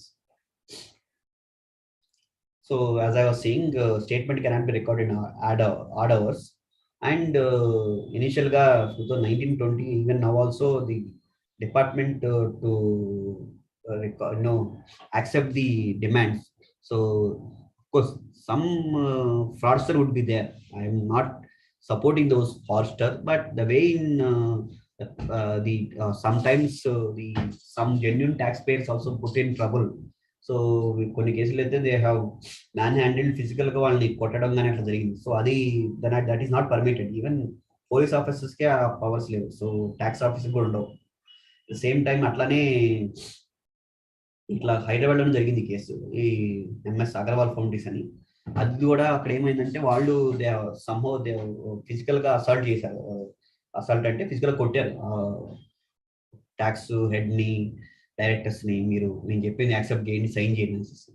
So వాళ్ళు ఏం చేశారంటే వాళ్ళు నియర్ హాస్పిటల్కి వెళ్ళి, ప్రైవేట్ హాస్పిటల్కి వెళ్ళి ఇట్లా మాకు ఇంజూరీస్ అయినాయి, ఇట్లా ఇష్యూస్, హెల్త్ ఇష్యూస్ అని ఆ హాస్పిటల్ అడ్మిట్ అయ్యి, అది రేపు ఆ ఇన్వెస్టిగేషన్ బికాజ్ ఆ వేడి అయిపోయిన తర్వాత వాళ్ళు వెళ్ళి హైకోర్టు పిటిషన్ వేశారు. హైకోర్టు డిపార్ట్మెంట్ ఒక స్టాండ్ తీసుకుని ఏంటంటే ఫిజికల్ అసాల్ట్ జరిగిందా లేదని డినై చేయాలి. వాళ్ళు ఏమంటారంటే ఈ రిపోర్ట్ ప్రైవేట్ హాస్పిటల్ ఇచ్చారు, ప్రైవేట్ హాస్పిటల్ ఇచ్చింది మేము అట్లా యాక్సెప్ట్ చేస్తాం, గవర్నమెంట్ హాస్పిటల్ ఇచ్చింది యాక్సెప్ట్ చేస్తాం అన్నారు. దానికి అప్పుడు కోర్టు, తెలంగాణ హైకోర్టు చెప్పింది ఏంటంటే ది గవర్నమెంట్ దా పబ్లిక్ ప్రైవేట్ దా as long as medical competent doctor చెప్పినప్పుడు ఇట్లా ఇంజూర్ అయింది, ఇలా డ్యామేజ్ అయింది అని చెప్పినప్పుడు అది that can be used as evidence. And you cannot say private hospital ఇచ్చారు కాబట్టి అది వాళ్ళకి అసలు ఫిజికల్ ఇంజూర్ అవ్వలేదని కరెక్ట్ కాదని వాళ్ళు క్లియర్ గా చెప్పారు. అట్లానే ఇంకోటి వచ్చేసి సమన్స్ అటెండ్, మనకి ఫర్ ఎగ్జాంపుల్ ఎవరికో పర్చేజ్ మేనేజర్ కి సమన్స్ అటెండ్ అవ్వని వచ్చింది. సో పర్చేజ్ మేనేజర్కి ఏం తెలియదు, ఓన్లీ ఇండియన్ రైజ్ చేసుకోవటం లేదంటే కొనడం అమ్మడం. అలాంటి వాళ్ళకి ట్యాక్స్ లాస్ తెలియదు కాబట్టి, వాళ్ళకి ఎక్కువ ఫ్యాక్ట్స్ కూడా తెలియదు కాబట్టి, సో వాళ్ళు అటెండ్ అయ్యి సమన్స్ అయ్యి కన్ఫ్యూజ్ క్రియేట్ చేసే కన్నా వాళ్ళకి వచ్చినప్పుడు కూడా మనం ఏం చేయొచ్చు అంటే వాళ్ళు ఓన్లీ పర్చేస్ చూస్తారు, వాళ్ళకి ఈ ఫైనాన్షియల్స్ ఏమీ తెలియదు కాబట్టి సో పర్సన్ అటెండ్ అవుతారని చెప్పొచ్చు. ఇంకోటి వచ్చేసి వాళ్ళు అడిగిన క్వశ్చన్స్కి మన ఆన్సర్ సరిపోతుంది, మనం ఓన్గా చెప్పవలసిన లేదు. ఇంకోటి వచ్చేసి కొన్ని క్వశ్చన్స్ మన ఆన్సర్ తెలియకపోతే మనం చెప్పొచ్చు we are not aware of the questions or we could not remember those issues what happened, we'll come back and చెప్పొచ్చు, we have that thing. And in case some ignorance happened, we can admit if at all it is actual. So ఏదైనా కూడా ఏ liability కూడా మీరు forceful గా చేస్తే కనుక admit చేయడానికి try చేయొద్దు. ఇన్ కేస్ అది అన్అవాయిడబుల్ అవుతుందని చేసినా కూడా నెక్స్ట్ ఇమీడియట్ గా మీరు రిట్రాక్ట్ చేయాల్సి. అండ్ ఆ స్టేట్మెంట్ సైన్ చేసినప్పుడు కూడా మనం చెప్పిన పాయింట్సే రికార్డ్ చేస్తున్నా కూడా చూసుకోవాలి. ఎందుకంటే వాళ్ళు ఏం చేస్తారంటే they always have free field questions and answers. Some gaps ఉండొచ్చు, బట్ క్వశ్చన్స్ ఉంటాయి కదా, ఆన్సర్ వాళ్ళే రాసుకుంటారు. ఒక్కోసారి మనం ఎంత చెప్పినా కూడా ఒక టైప్ చేసినట్టు యాక్టింగ్ చేస్తారు కానీ, బట్ వాళ్ళు మన ఫైనల్ గా జరిగేది ఏంటంటే వాళ్ళ ఆన్సర్స్ మన దగ్గర సైన్ చేసుకుంటారు. అందుకే సైన్ చేసే ముందు we have to see the answers, whether నేను చెప్పిన ఆన్సర్స్ ఉన్నాయా లేదా వేరే ఉన్నాయా చెక్ చేసుకొని మనం సైన్ చేయాలి. అండ్ ఇంకొక ఇంపార్టెంట్ పాయింట్ ఏంటంటే ఎప్పుడైతే ఇన్వెస్టిగేషన్ స్టార్ట్ చేసిందో, సో ఆ ఇన్వెస్టిగేషన్ ఆఫీస్కి మన బిజినెస్ అంతా తెలియపోవచ్చు కాబట్టి మనం ఒక బ్యాక్గ్రౌండ్, మా బిజినెస్ ఇలా ఉంటుంది, ఇలా జరుగుతుంది, ఇలా మేము కంప్లై అవుతున్నాం అని చెప్తే వాళ్ళకి కూడా క్లియర్గా ఉంటుంది మనం ఏం చేస్తున్నాం అని. అండ్ మెనీ టైమ్స్ మన రికార్డ్స్, మన బుక్స్ లో రాసే డిస్క్రిప్షన్ కూడా చాలా ఇంపాక్ట్ ఉంటుంది. ఫర్ ఎగ్జాంపుల్ ఎంప్లాయీస్ మనం ట్రావెల్ అలవెన్స్ ఇస్తాం. సో ట్రావెల్ అలవెన్స్ ఇస్తా మనం దాన్ని ట్రాన్స్పోర్ట్ జనరల్ గా అందరూ ట్రాన్స్పోర్టేషన్ లో ఇచ్చేస్తారు. సో దాన్ని తీసుకెళ్ళి ట్రాన్స్పోర్ట్లో వేసేస్తే మామూలుగా జీటీఏ అంటే ట్రాన్స్పోర్ట్ మీద goods transportation by road by agency is under reverse charge. Department సింపుల్గా ఏం చేస్తారంటే ట్రాన్స్పోర్ట్ లెడ్జర్ చూస్తారు, ట్రాన్స్పోర్ట్ లెడ్జర్ ఎంత అమౌంట్ ఉందో అది తీసుకొచ్చి దానికి రివర్స్ ఛార్జ్ పే చేయని చెప్తారు. మనం పోయి అది ట్రాన్స్పోర్ట్ కాదు, అది only personal travel of the office అన్న ఎంప్లాయీస్ అన్నా కూడా దే డోంట్ బిలీవ్. ఎందుకంటే అక్కడ మనం అంత క్లియర్గా రాయము, సింపుల్గా ట్రావెల్ అలవెన్స్ ట్రాన్స్పోర్ట్ అని రాసేస్తాం. అండ్ వాళ్ళకి ఎవిడెన్స్ కావాలన్నా మన దగ్గర అంత ఎవిడెన్స్ ఉండదు. స్మాల్ అమౌంట్స్ కానీ లేదంటే జనరల్గా వాటికి అన్ని ఎక్కువగా రిటైల్లో జరుగుతుంది. సో అలానే మనం లీగల్ సర్వీస్ అని రాస్తాం. ఆ లీగల్ సర్వీస్ అనేది అడ్వకేట్ ఇస్తేనే రివర్స్ ఛార్జ్. నార్మల్గా చార్టర్డ్ అకౌంటెంట్ కూడా లీగల్ సర్వీస్ ఇస్తాడు, లేదంటే వేరే మనలాంటి కొంతమంది ట్యాక్స్ ప్రాక్టీషనర్ కూడా లీగల్ సర్వీస్ ఇస్తారు. వాళ్ళు అడ్వకేట్ కాకపోవచ్చు. రెండప్పుడు వాళ్ళు that will not come under reverse charge. So legal service legal charges ఉన్నాయి కదా, మొత్తం ఎవరు ఛార్జ్ పే చేయమంటారు. అది అన్నెసరీ డిస్ప్యూట్స్. అదే గ్రూపింగ్ కరెక్ట్గా చేసి లేదంటే డిస్క్రిప్షన్ కరెక్ట్గా ఇచ్చినట్లయితే సో ఇష్యూస్ ఉండవు. సో కాబట్టి మనం రికార్డ్స్ బుక్స్లో ఏం రికార్డ్ చేస్తున్నామో చాలా ఇంపార్టెంట్. ఇంకోటి వచ్చేసి కొన్నిసార్లు ఏమవుతుందంటే బై ఫోర్స్ మనం we have to pay during investigation. So అంత పే చేసినంత మాత్రాన అక్కడ డిఆర్సీ రీతిలో ఏమైనా వస్తారంటే వాలంటీర్ అని రాపిస్తారు డిపార్ట్మెంట్ వాళ్ళే. మనం ప్రొటెస్ట్ చేద్దామన్నా ఒప్పుకోరు. పర్టికులర్గా తెలుగు స్టేట్స్లో అట్లా ఒప్పుకోవట్లేదు, పర్టికులర్ హైదరాబాద్లో అట్లా ఒప్పుకోవట్లేదు. వాళ్ళకి ఏంటంటే వాళ్ళకి కలెక్ట్ చేసి క్లోజ్ చేసామని చూపించుకోవాలి. సో అలా స్విగ్గీ ఒక కేసు అయింది, హైదరాబాద్లోనే అయింది. వాళ్ళు కర్ణాటకలో ఇస్తారు, ఎందుకంటే వాళ్ళ కంపెనీ అక్కడ ఉంది. సో అక్కడ వాలంటరీ చేశారు కాబట్టి వాళ్ళు వాలంటరీ కలెక్ట్ చేసుకొని తర్వాత వాళ్ళు they forgot in this case. Department వాళ్ళు మర్చిపోయారు అసలు, ఇంకా వాళ్ళకి కావాల్సిన రెవెన్యూ వచ్చేసింది. దాని తర్వాత స్విగ్గీ వాళ్ళు ఏం చేశారంటే ఒక 1 year తర్వాత వెయిట్ చేసి రిఫండ్ అప్లై చేసి అది కూడా రిజెక్ట్ చేశారు, ఇంకా ఇన్వెస్టిగేషన్ జరుగుతుంది. సో అప్పుడు హైకోర్టుకి వెళ్తే ఇన్వెస్టిగేషన్ ఇంకా జరుగుతున్నారు కాబట్టి అది చేసుకొని అప్పుడు రికవర్ చేసుకోండి, మీరు ఇంతకుముందు పే చేసింది రిఫండ్ ఇచ్చేసారని చెప్పారు. అప్పుడు డిపార్ట్మెంట్ ఒక క్వశ్చన్ చెప్పిందంటే అది వాలంటరీకి వాళ్ళే పే చేశారని డాక్యుమెంట్ రాశారు కదా, మీరు రిఫండ్ ఎందుకు ఇవ్వాలంటే దానికి అప్పుడు చెప్పింది ఏంటంటే అక్కడ వాళ్ళు జరిగిన ఇన్స్టెన్స్ ఏంటంటే midnight 12 AM 4 AM in the early morning payment జరిగాయి. ఆ టైంలో ఎవరు వాలంటరీగా పే చేయరు, దట్టు మీరు రికార్డ్ చేసిన ఆ నైట్ ఆ డే టైం కాబట్టి ఇది డెఫినెట్గా ఇది సర్టెన్లీ అండర్ ప్రెజరే అండ్ కోవర్షన్. సో కాబట్టి we do not think it is voluntary అనేసి కోర్టు సింగిల్ రిట్ పిటిషన్ వేసి దాన్ని అప్పీల్కి వెళ్తే డబుల్ మెంబర్ కూడా ఎస్ అని చెప్పాడు. సో స్విగ్గీకి రిఫండ్ ఇవ్వమని చెప్పాడు. సో కాబట్టి మీరు గుర్తుపెట్టుకోవాల్సిందంటే డిఆర్సీ యూనిట్లో వాలంటరీగా పే చేసినంత మాత్రం వాలంటరీ కాదు, యాజ్ లాంగ్ యాజ్ మనం సర్కమ్స్టెన్సెస్ ప్రూవ్ చేయగలిగితే, ఇట్లా midnight వచ్చారని లేదంటే ఇట్లా స్టేట్మెంట్ రికార్డ్ చేసిన పే చేసామని, సో ఇట్లా చెప్తే. ఇంకొక పాయింట్ ఏంటంటే ఈ రిజిస్ట్రేషన్ సర్టిఫికేట్లో మన ప్రిమిసెస్ అని యాడ్ చేయాలి. రీసెంట్గా ఒక కేసు ఏమైందంటే డైరీ కంపెనీ వాళ్ళు ఏదో ఈ సమ్మర్ కోసం ఎక్స్ట్రా స్టోరేజ్ కెపాసిటీ కావాలని నియర్ బై లొకేషన్లోనే స్టోరేజ్ చిన్న స్మాల్ వేర్ హౌస్ తీసుకున్నారు. ఇది ఓన్లీ టెంపరీ 2 months కదా, ఇవన్నీ అక్కడ యాడ్ చేస్తాంలే అనేసి వాళ్ళు యాడ్ చేయాలి, ఫ్యాక్టరీ పక్కనే కదని. So but all complaints like tax bill కానీ లేదంటే ఈ వేలు కానీ అన్నీ ఉన్నాయి. కానీ ఆఫీస్లో వచ్చేసి మీరు ఈ ప్రిమిసెస్ యాడ్ చేయలేదు కాబట్టి లాస్ట్ 2 months జరిగిన ట్రాన్సాక్షన్స్ అన్నిటికీ మీరు జిఎస్టీ పే చేయండి అనేసి నోటీస్ ఇచ్చేసాడు. గూడ్స్ సీజ్ చేశాడు. ఆ గూడ్స్ డైరీ కంపెనీ అన్ని పెరిషబుల్. సో 10 days ఆ ట్యాక్స్ టీము ట్యాక్స్ ఆఫీస్ చుట్టూ బ్యాంక్ చుట్టూ బీజీ ఇవ్వాలి కాబట్టి తిరుగుతూనే ఉన్నారు. So unnecessary trouble making. So 2 months అయినా 2 years అయినా బెటర్ మనం ప్రిమిసెస్ అన్ని యాడ్ చేసుకుంటే ఈ issues Rao, can avoid. And ఇంకొక ఇంపార్టెంట్ పాయింట్ ఏంటంటే వేరెవర్ యాక్సెప్టెడ్ లైబిలిటీస్ ఉన్నాయి, మనకు తెలుసో తెలియక మిస్టేక్ చేసాం, దానికి పే చేయాలనుకున్నప్పుడు డిస్ప్యూట్స్ లేకుండా మనం ఒకరికి ఉన్న ఇంకో ఆప్షన్ ఏంటంటే ఇన్స్టాల్మెంట్ స్కీమ్ అప్లై చేయడం. సో సెక్షన్ 80 ప్రకారం కూడా 2 years 24 ఇన్స్టాల్మెంట్స్ వాళ్ళు ఇవ్వచ్చు, 24 monthly ఇన్స్టాల్మెంట్స్ ఇవ్వచ్చు. ఒక పాయింట్ ఏంటంటే ఈ సెక్షన్ 80 ఇన్స్టాల్మెంట్ స్కీము అన్ని డ్యూస్కి రాదు, only which was not declared in the రిటర్న్స్లో డిక్లేర్ చేస్తే కనుక పే చేయాల్సిందే. ఇన్స్టాల్మెంట్స్ లేకుండా పే చేయొచ్చు, వాళ్ళు రికవర్ చేస్తాం, బ్యాంక్ అటాచ్మెంట్ చేయొచ్చు, ప్రాపర్టీస్ అటాచ్ చేయొచ్చు. బట్ ఏదైతే రెగ్యులర్ అసెస్మెంట్ జరిగినాయి అంటే కనుక because that is not self declared liabilities కాబట్టి దాన్ని we can ask for installments. 24 installments commissioner ఇవ్వచ్చు. So that facility also we can ask for it. ఎందుకంటే అదర్వైజ్ మనం సైలెంట్గా ఉంటే they will attach bank account and do all this. So this is provisional attachment. This is the change that had happened in January 2022. So before 2022, section 83 provides for provisional attachment. It says in some cases section 62, that means 63, 67, 73, that means adjudication assessment to ఉన్నప్పుడు they can that the proceeding should be pending.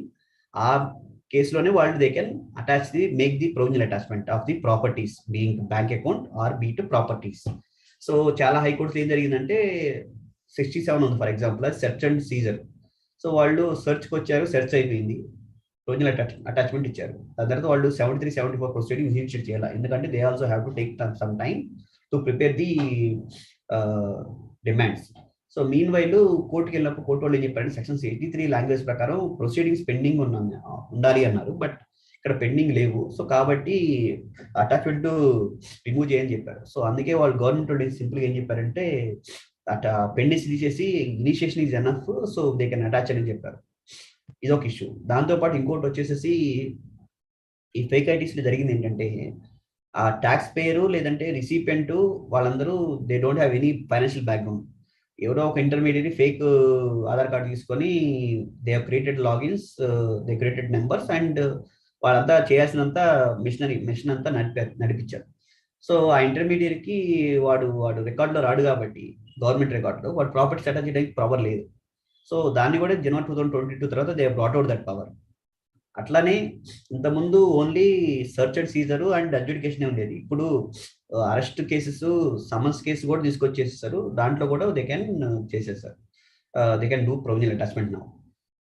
One point ఏంటంటే cash credit కానీ OD account కానీ attach చేయడానికి లేదు provisions ప్రకారం. వ్యాట్లో ఆ provisions ఉండేది ఓడి account చేయొచ్చని. బట్ జిఎస్టీలో మటుకి క్యాష్ సీసీ అకౌంట్ కానీ ఓడి అకౌంట్ కానీ దే కెనాట్ అటాచ్.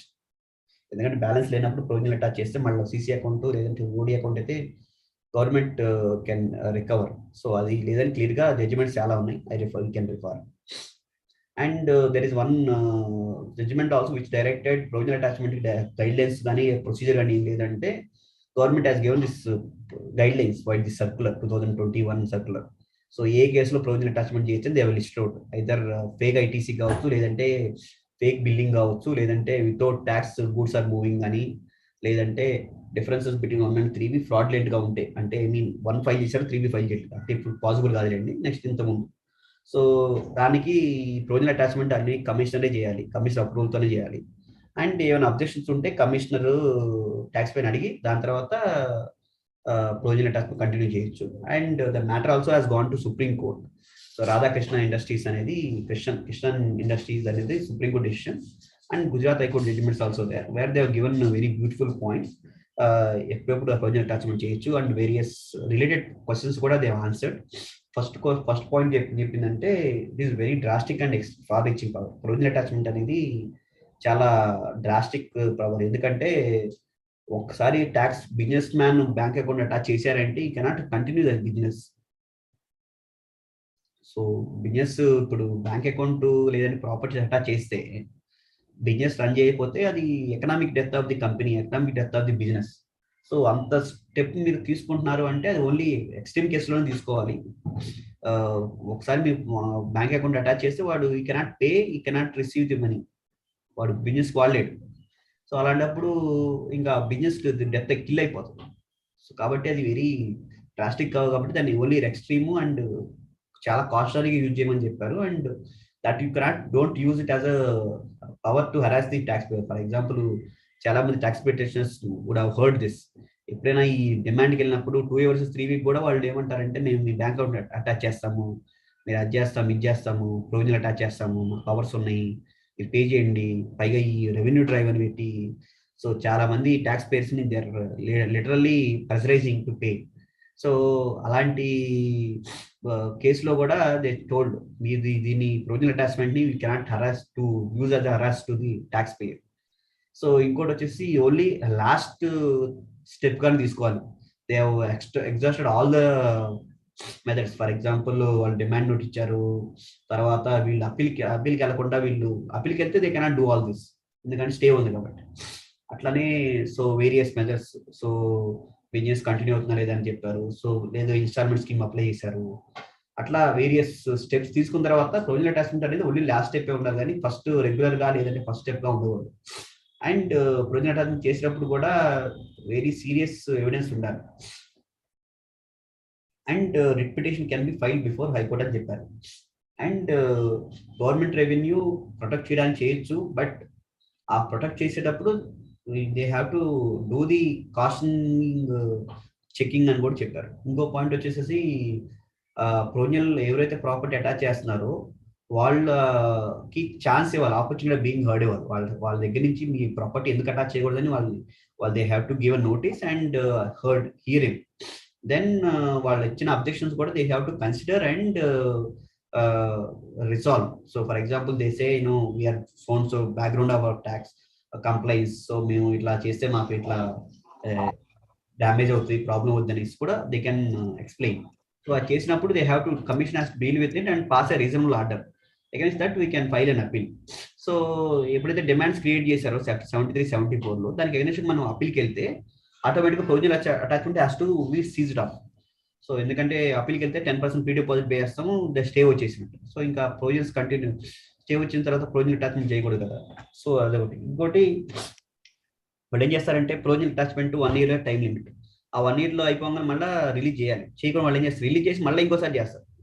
సో అప్పుడు క్లియర్గా చెప్పింది ఏంటంటే చేంజ్ ఇన్ ఫ్యాక్ట్స్ అకౌంట్స్ ఉంటే తప్ప మళ్ళీ సెకండ్ టైం అటాచ్మెంట్ చేయకూడదు అని. Of course cash credit account told. So with this I completed on presentation on the provisional attachment. Now I'll come to the arrest. So arrest, of course, I would be only touching basics. Arrest అనేది what is arrest అనేది taking into the custody for lawful command.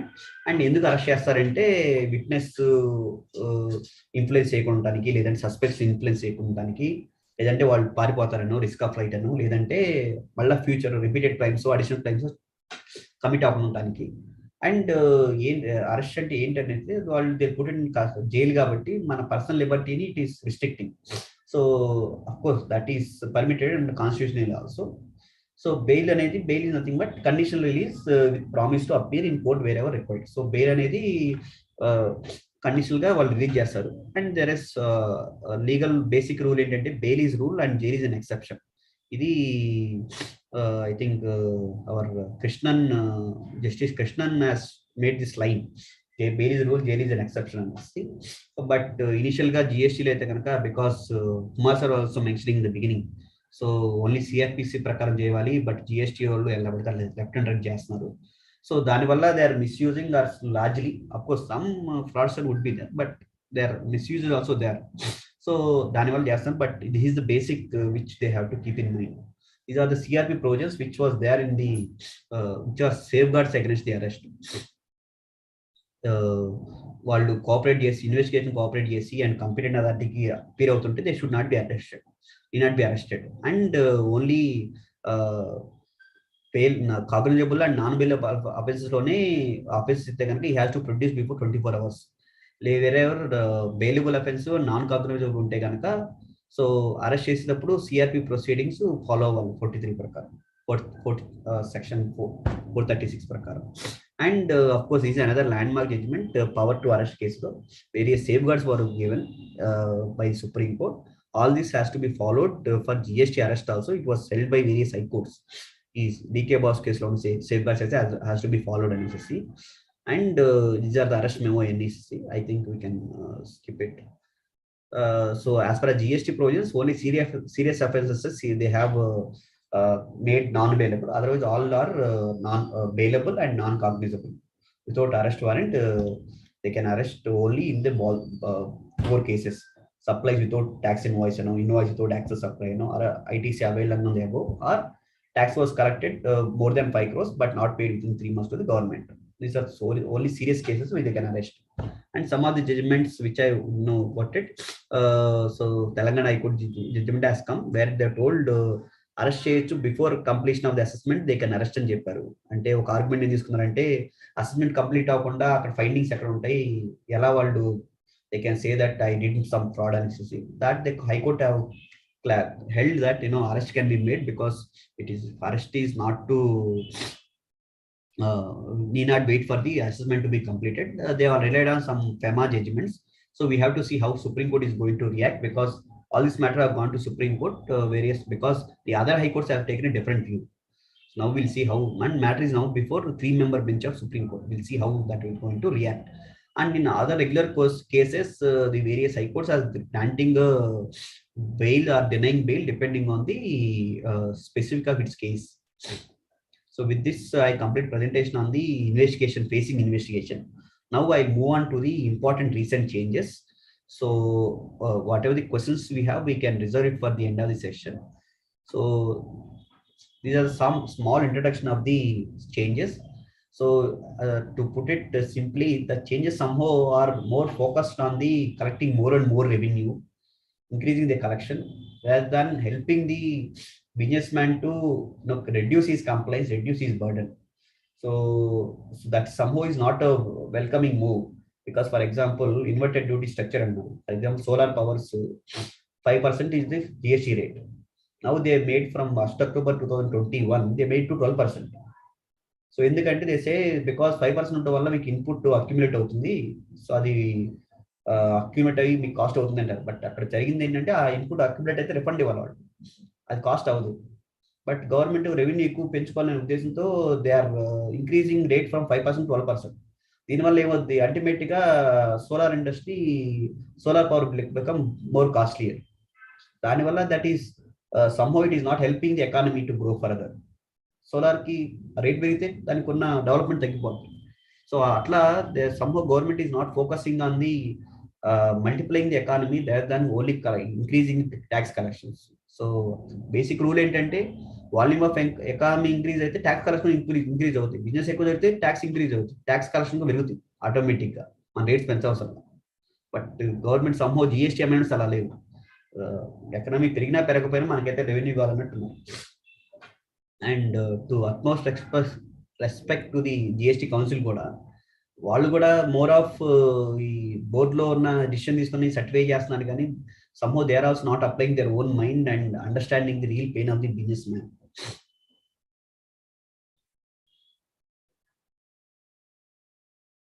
So and some of course some products were ఇంకా జిఎస్టీలో తీసుకొస్తే ఇంకా బాగుంటుంది. For example gas, natural gas కావచ్చు, petrol products కావచ్చు, so that business cost will come down and individual consumer rates కూడా తక్కువ impact వస్తుంది. This is the brief just image to show how government amendments are killing the genuine tax payer. వాళ్ళు చేసే amendments అన్ని bogus tax పేయర్స్కి ఏం చేస్తున్నారు, but వాడు simple గా తప్పించుకొని జెన్యూన్ ట్యాక్స్ పేయర్ కి అన్ని he's getting killed. So one of the important amendment that is there from 1st January 2022 is that ITC matching is now 100%. So without 100% matching, you cannot take credit. So this is the just journey so far of the ITC matching.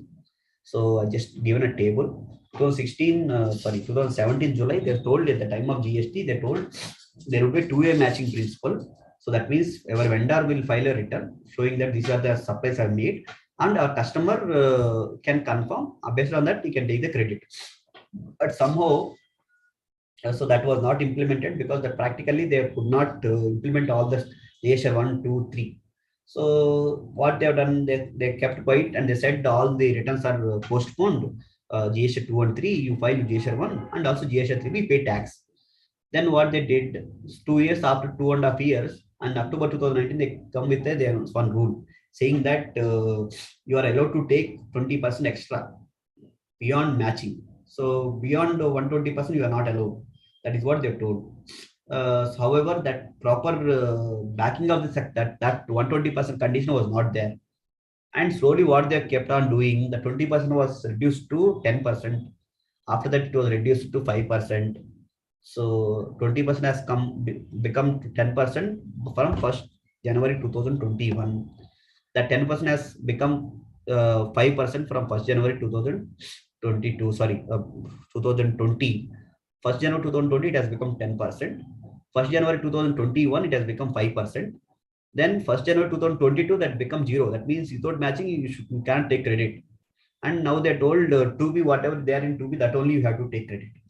Likewise, there are other restrictions on the ITC also. They introduced to Rule 86A, where it says in some specified cases they can block our ITC. We cannot utilize ITC though we have balance. Similarly, there are some cases they told 1% tax has to be paid in cash. And now they are telling that without whatever the ITC is there in 2B, that only you are allowed. Of course, I have not added the latest budget changes. That is horrible. The changes what they have proposed is so we have to see how they are going to implement practically, and it's going to be nightmare for the taxpayers as well as the particularly our professionals. So this is one image to how to show that how various developments that is there in GST, particularly input as credit, how it is killing the GST. One of the objective of GST is that to become simplified GST, the IT should be seamless. That means there should not be any gaps in the trade, but various changes that they made for either ITC matching or ITC blocking or 1% tax payment like 2B and all, and the latest budget changes is going to literally making this kind of stubborn to the real concept of GST. And this is a change. So what I was just explained. So ITC matching, so to so instead of me repeating the various, I think these are the points everybody has there in mind. So ITC matching is practically making us to do various impossible things and practically not possible things. And also it is somehow it is creating double taxation also. For example, they say because you're you're not paid, you have claimed the credit on which invoice was not there in 2A or 2B. So you pay to the government. Suppose I pay it, but by the time I already paid to my vendor. So that means in my situation, I have paid tax 2 times. One is to the vendor, second to the government. It's not the double taxation is not only this. You take another instance. For example, my supplier has filed GSR 1 and he has not he has also filed GSR 3B. But somehow either he has underpaid tax or he has missed paying tax on my invoice. Now because that is there in that is not there in 2A, they record from the mine, that means recipient. Now they can again go to supplier and say that because you are short pay the tax, you pay it. That also they will demand, and along with interest they will recover. That means they are recovering tax from the two persons on the same transaction. That is again double taxation. Likewise, double taxation happening in various ways. And they should not proceed against both supplier and buyer. If they proceed and collect from the supplier, they should not again come to the buyer. Similarly, for buyer also, if they collect reversal of ITC, they should not go back to the supplier again, because the buyer can at least go back and say that you pay back. Of course, if practically possible, you can. Otherwise, you leave it. So likewise, the government is also somehow in rush to collect more and more revenue. They are doing all these means. And another important point, which is the recommendation also we have given from our side, saying that suppose if the invoice has not there in 2A and my vendor did not pay to the government. So now after some time, either after realizing at the time of annual return or after some time, it was noticed that he has missed paying tax on this invoices. Now he has paid. Now the question is, because he has paid late, somehow government is getting revenue. Then what is the argument of department when we say no ITC mismatch? So we don't give. They says because government did not get revenue, why should I give credit? If that is the logic, then when subsequently it is paid by the supplier, what is the hesitation of giving the credit to the taxpayer? So that is not clearly there in the law. That should be there. That is somehow it will make a balanced approach to the taxpayers and tax officers. And also they should give exception to the bona fide and genuine taxpayers, like rule 86B, where they give some exceptions. Likewise, this ITC matching also, it should not be implemented on everyone. So small player who depends on his big vendor, big supplier, or big supplier, denying credit for small things, that is also should not be done. So that's reason some genuine taxpayer who is regularly complained and who is not punished for any prosecution and all should not be innovated with this lot of compliance burdens. And of course, it is constitutional also is very oppressive and unreasonable and arbitrary. So it may be struck down by Supreme Court or High Court in future. We are strongly hoping for it. And legal validity, of course, is in VAT is already questioned, and many high courts have told don't blindly go and deny the credit because the buyer is at default unless it is a fraudulent transaction. And so this is there are various practical issues also which I highlighted here. Sometimes we only have soft copy invoice which can also be taken credit, but some franchises are there, they don't give invoice to us, but that still we can take credit. It is there in 2A. And whereas some cases line items are more. For example, trading items, retail items are there. So this is going to be cumbersome. So they have to sit and do all this. And also it is a regular process of matching. So it is not that one day once I do for 1 year, that will not end. So the again future data may flow in and we can keep doing that. And sometimes what happens, suppliers are actually filing and paying tax, but they are showing it in a B2C instead of B2B, knowingly or unknowingly.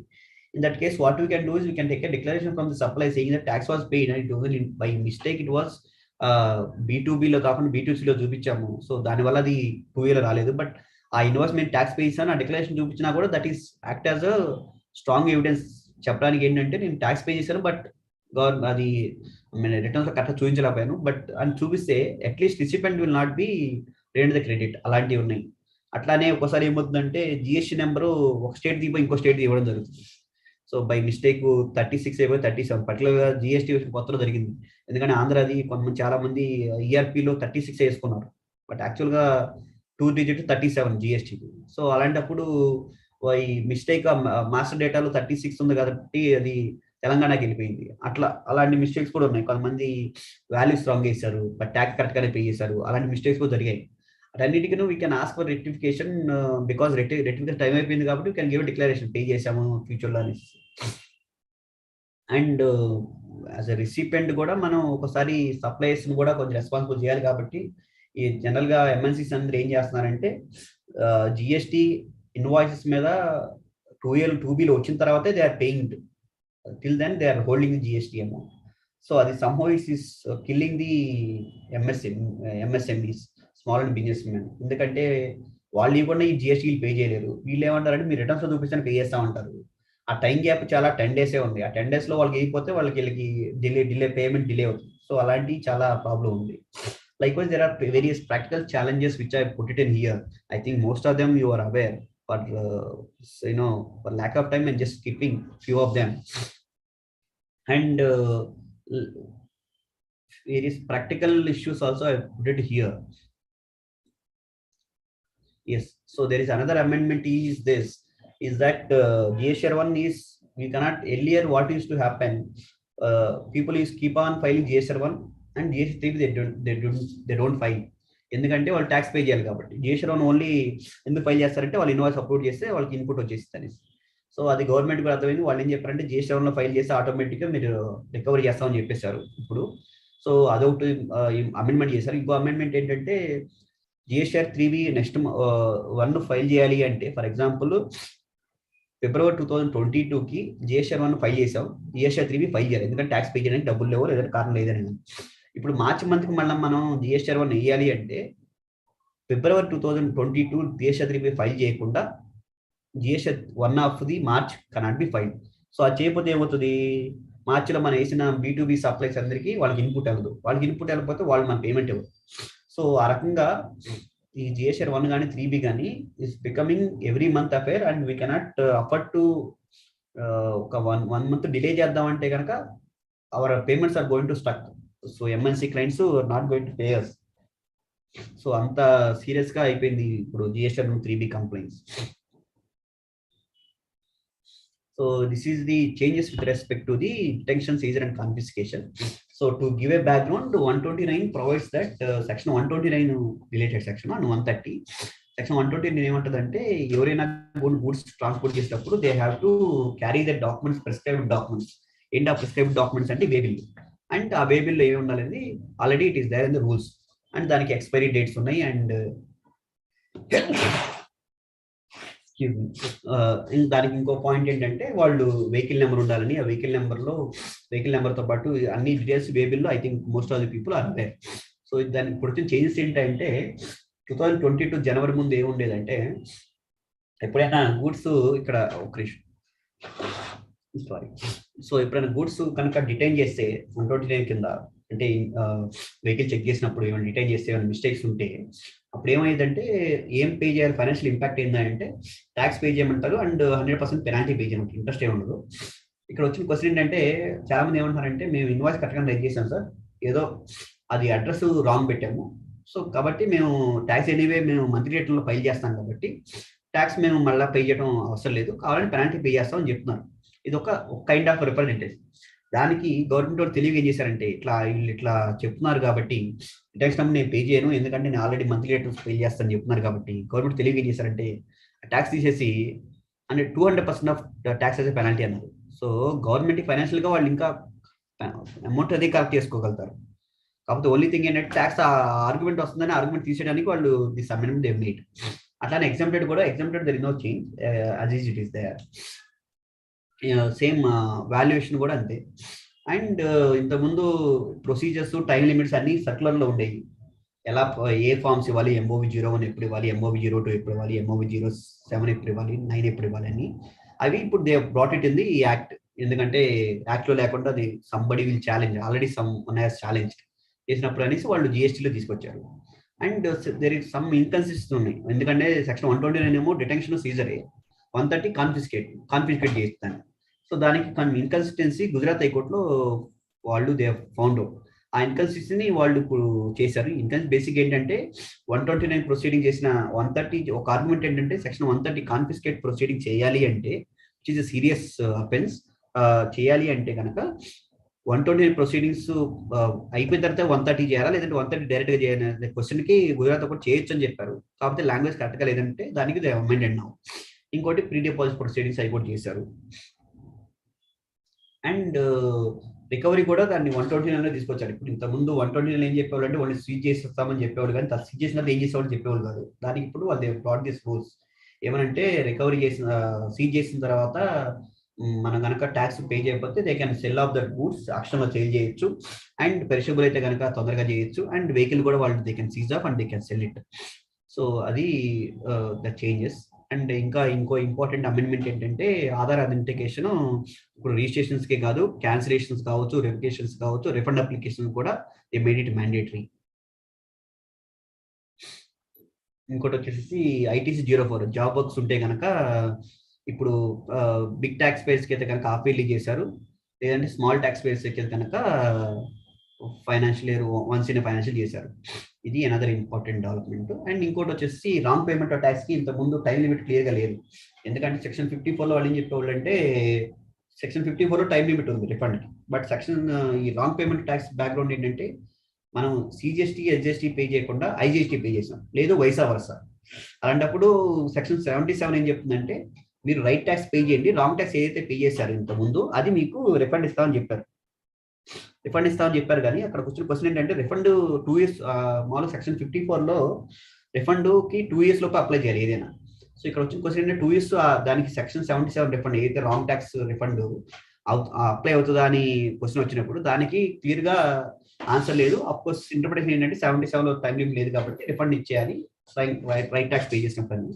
దాన్ని వాళ్ళు they clarified and they made amendment in the rules also. ఏమనంటే ఆ 2 years time limit is applicable from the payment of right tax.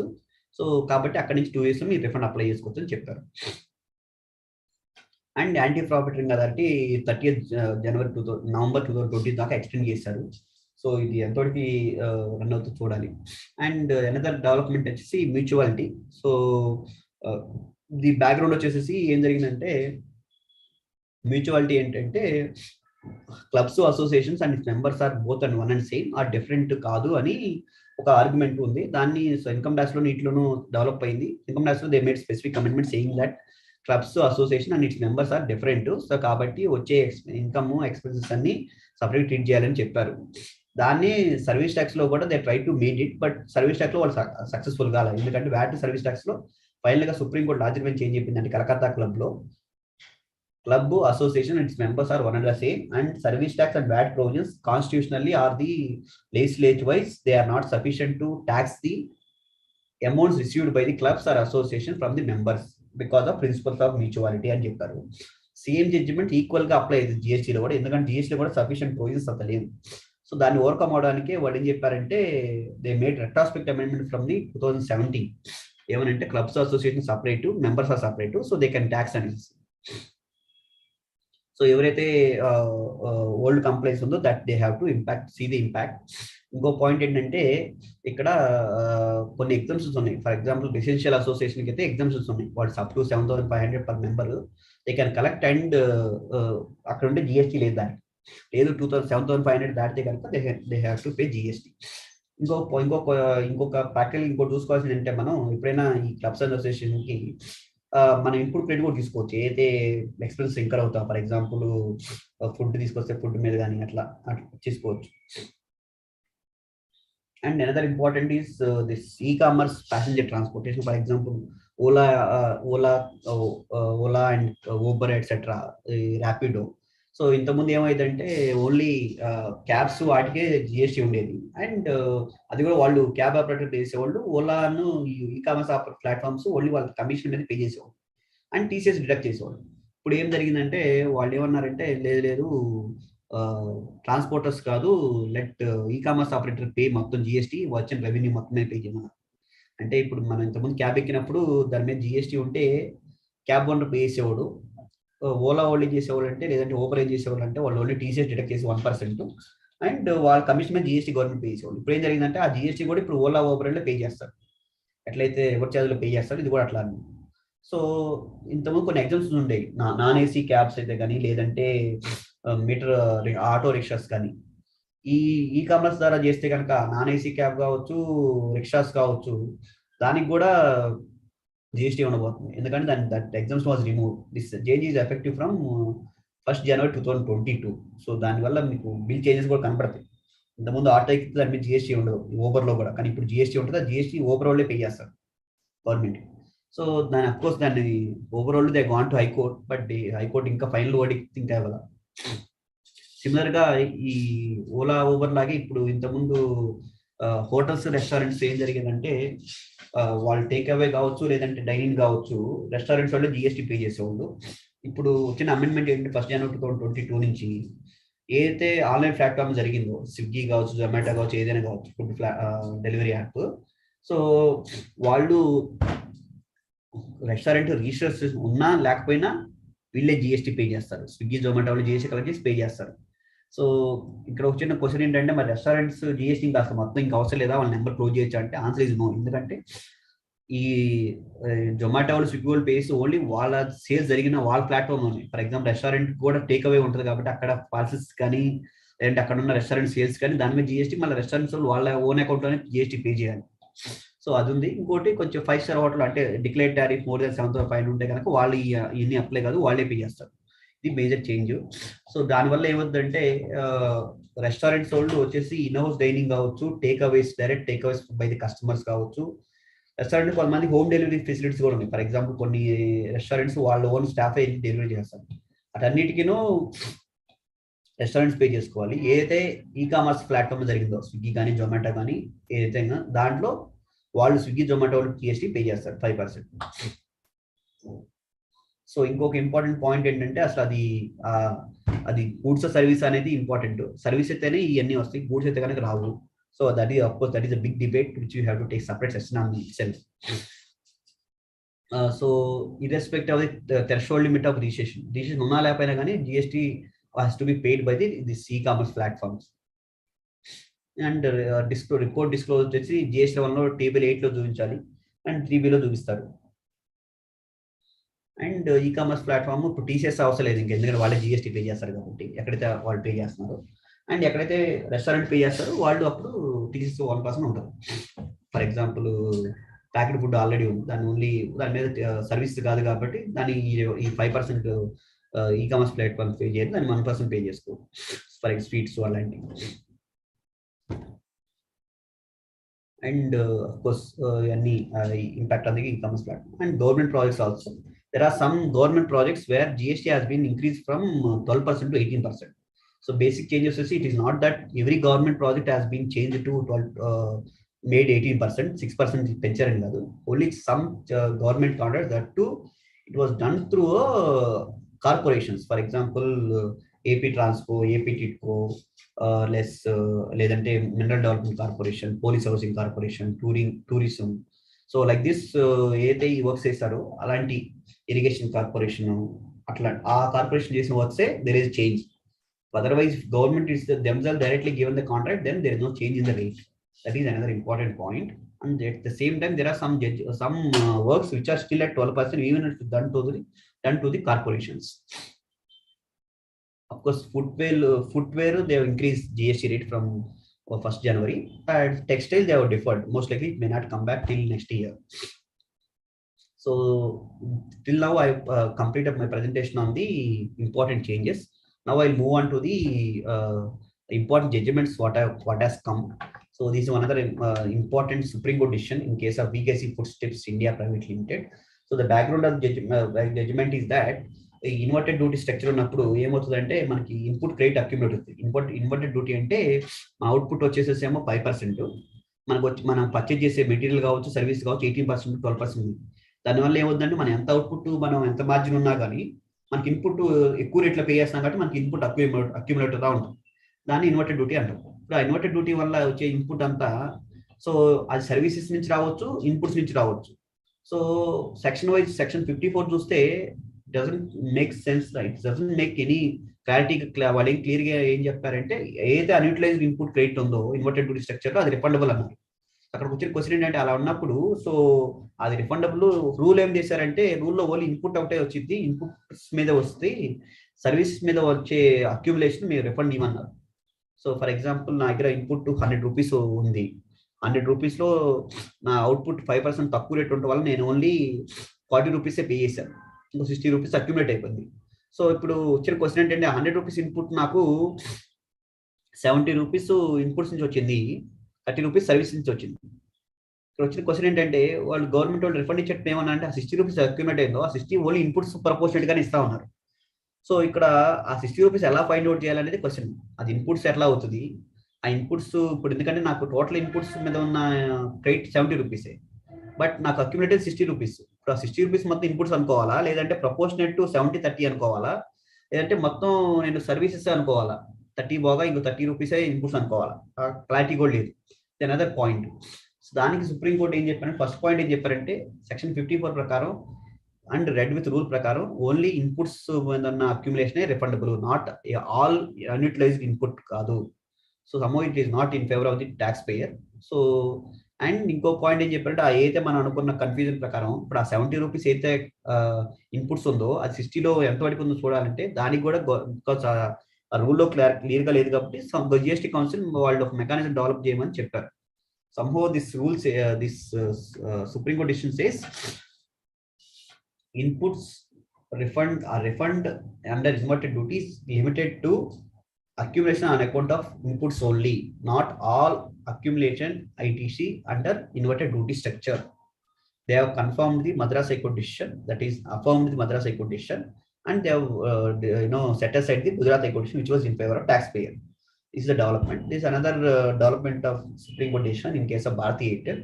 Another important judgment is here in the background what happened in the month of July and August 2017. వాళ్ళు ఏం చేశారంటే GST input 2Aలో చూసుకోకుండా they taken the credit. కాకపోతే వాళ్ళకి 2Aల తర్వాత చూసుకుంటే ఏమైందంటే ఆ 2A అప్పుడు ఇంకా లేదు పోర్టల్, గవర్నమెంట్ ఇంకా they did not made it available. So ఏమైందంటే తర్వాత చూసుకుంటే చాలా ఇన్పుట్ మిస్ అయింది. సో దానివల్ల ఏమైందంటే వాళ్ళు క్యాష్లో పే చేశారు, 700 crores ఏమో ట్యాక్స్ క్యాష్లో పే చేశారు. దానికి భారత్ ఎయిర్టెల్ ఢిల్లీ హైకోర్టుకి వెళ్తే ఢిల్లీ హైకోర్టు ఏమన్నారంటే బికాస్ అక్కడ అడిగినప్పుడు ఆఫీసర్స్ ఏమన్నారంటే officers July August 2017 returns already file అయిపోయింది కాబట్టి ఆ మంత్ రెక్టిఫికేషన్ మీరు చేయలేరు. సో మీరు ఏదైతే సబ్సిక్వెంట్ మంత్స్ ఉందో ఫర్ ఎగ్జాంపుల్ మీరు డిసెంబర్లో ఫైండ్ అవుట్ చేస్తే డిసెంబర్ 2017 రెక్టిఫికేషన్ చేసుకోవాలి, అంతేగాని అప్పుడు తీసుకోవాలి ఇన్పుట్, మీరు ఓల్డ్ మంత్స్కి రెక్టిఫై చేయలేరు అని చెప్పారు. దానికి ఢిల్లీ హైకోర్టు ఏం చెప్పిందంటే ప్రొవిజన్స్ అని రెడ్ చేసి సో లేదు ఆ rectification of the that particular month should be given, not the should not ask tax payer to only rectify in the next month. So అది చెప్పారు. బస్ and they told same month GST 3 can be rectified in future also. So దానికి supreme court has given opposite decision saying that no 2A is only flat and you are because of the government system prakaram they can say that once you file you cannot rectify. So adini chepparu. So somehow it is also against the taxpayer. And some more important judgments I have kept it here. So another point is general ga edaina production lo normal loss abnormal loss untai. ఆ normal loss abnormal loss జరిగినప్పుడు input for example నేను ఒక 100 tons input కొంటే నా output వచ్చేసి 100 tons output జరగకపోవచ్చు, ఎందుకంటే కొన్ని బిజినెస్ బై డిఫాల్ట్ కొన్ని నార్మల్ లాసెస్ ఉంటాయి, ఒక్కోసారి నా అబ్నార్మల్ లాస్ కూడా ఉంటాయి. సో వాళ్ళు డిపార్ట్మెంట్ ఆఫ్ ఆర్గ్యుమెంట్ ఏంటంటే ఏదైతే ఇన్పుట్స్ లాస్ట్ అయినాయో in production to that extent input reverse చేయమన్నారు. దానికి అఫ్కోర్స్ జిఎస్టీ కూడా చాలా జడ్జ్మెంట్స్ ఉన్నాయి. నార్మల్ లాస్ అయితే కనుక ఇన్పుట్ రివర్స్ చేయవసరం లేదు, ఎందుకంటే that is part of manufacture and ప్రొడక్షన్కి వెళ్ళినట్టే అనేసి. Then Madras High Court also has yes told ITC is not deniable on the normal loss. Of course, abnormal loss that was not come out. And inkoti another Madras High Court decision in case of Pentakill plant machineries ఏం చెప్పారంటే వాళ్ళు ఏం చేశారంటే GSTR 1లో location of the purchaser APY UP ఇచ్చారు. So that is quite possible. Uttar Pradesh అనబోయి ఆంధ్రప్రదేశ్ అనబోయి ఉత్తరప్రదేశ్ అని దానివల్ల అది 2B లో రాలేదు. దాన్ని రెక్టిఫై చేయమని అడిగితే మా టైం లిమిట్ అయిపోయిందన్న. సో మద్రాస్ హైకోర్టుకి వెళ్తే మీకు టైం ఇవ్వండి, ఎందుకంటే ఇట్స్ పర్మిషబుల్ చేయాలి అని, లేదంటే మీరు రెక్టిఫికేషన్ లేకపోతే that will kill the input credit availability of the buyer అనేసి. అట్లానే ఇంకొక important judgment of Telangana high court just finally appealed by supreme court recently also ఏమన్నారంటే అది వే బిల్ ఎక్స్పైర్ అయిపోయింది.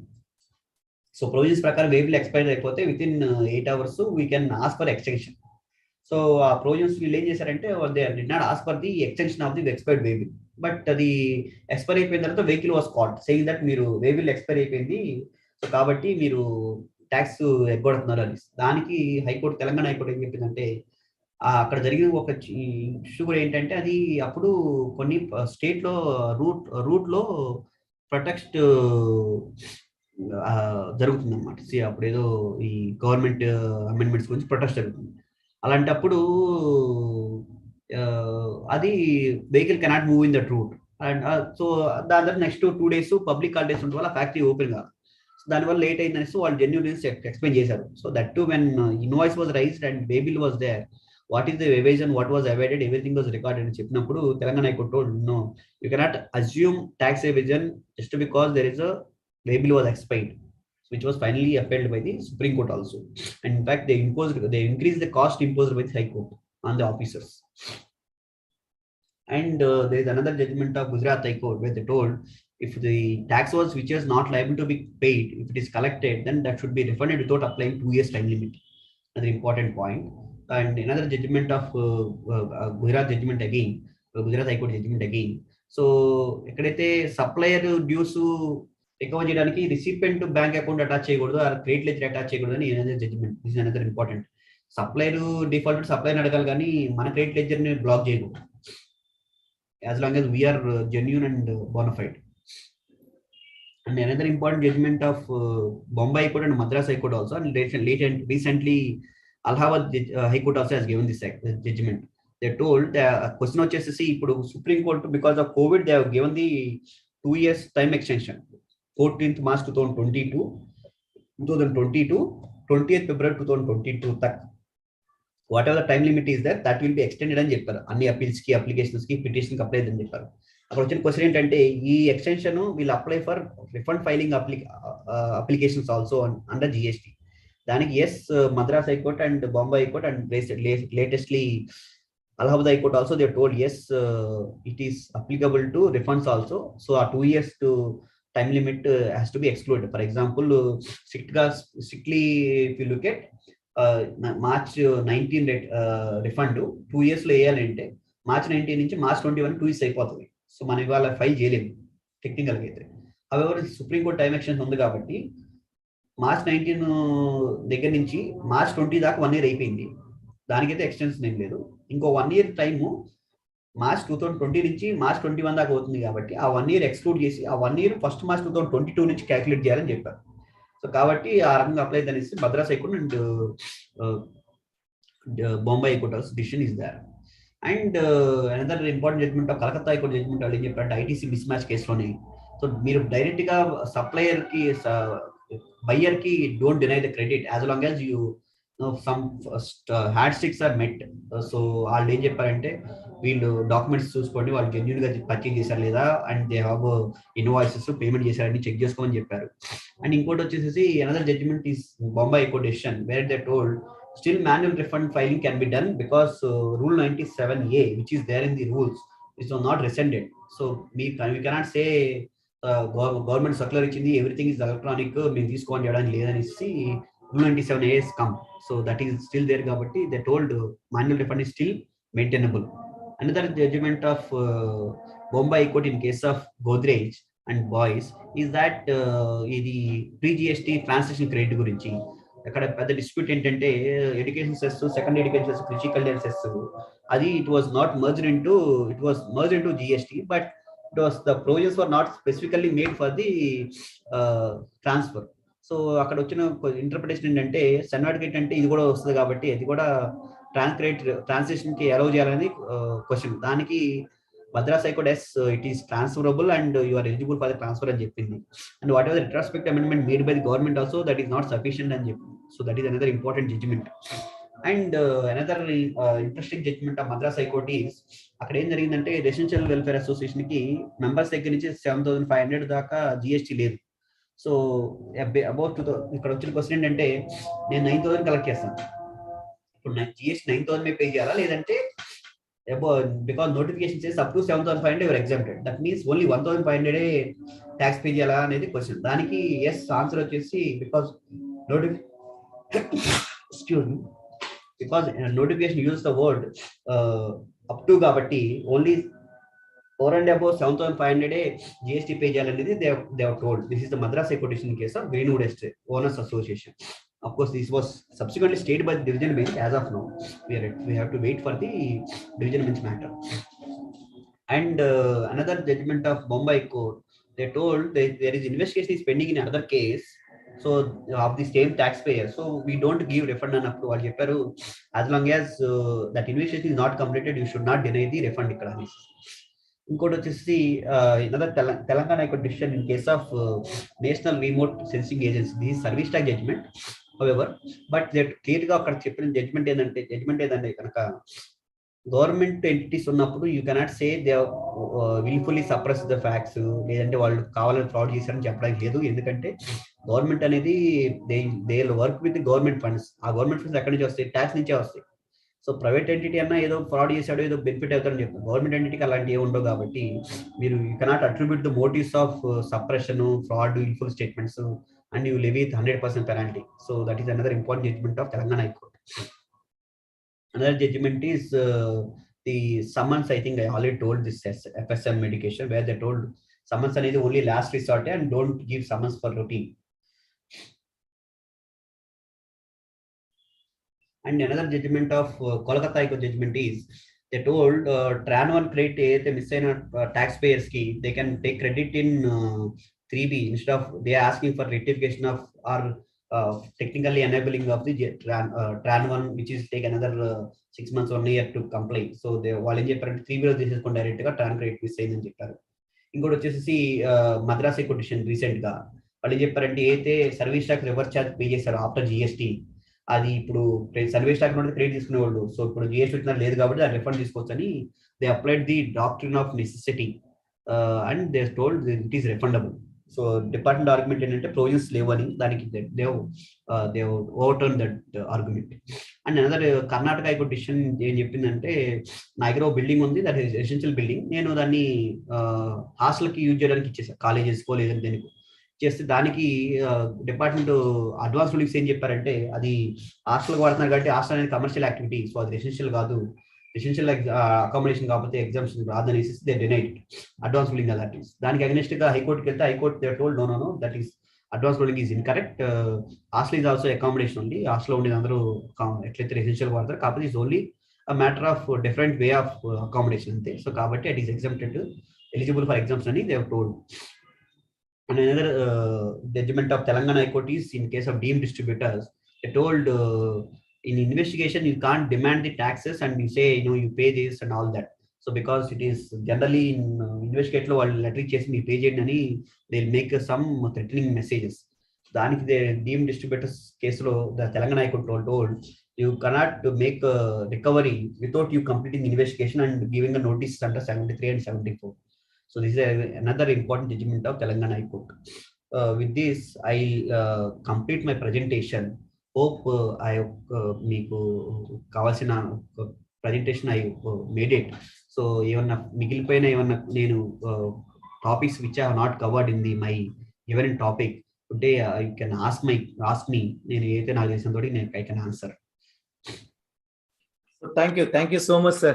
It's really a pin drop silence before the your speech, which actually impressed more to understand the act, especially like the scenarios at present is facing by us. Really so appreciated. Thank you so much, Prasad garu.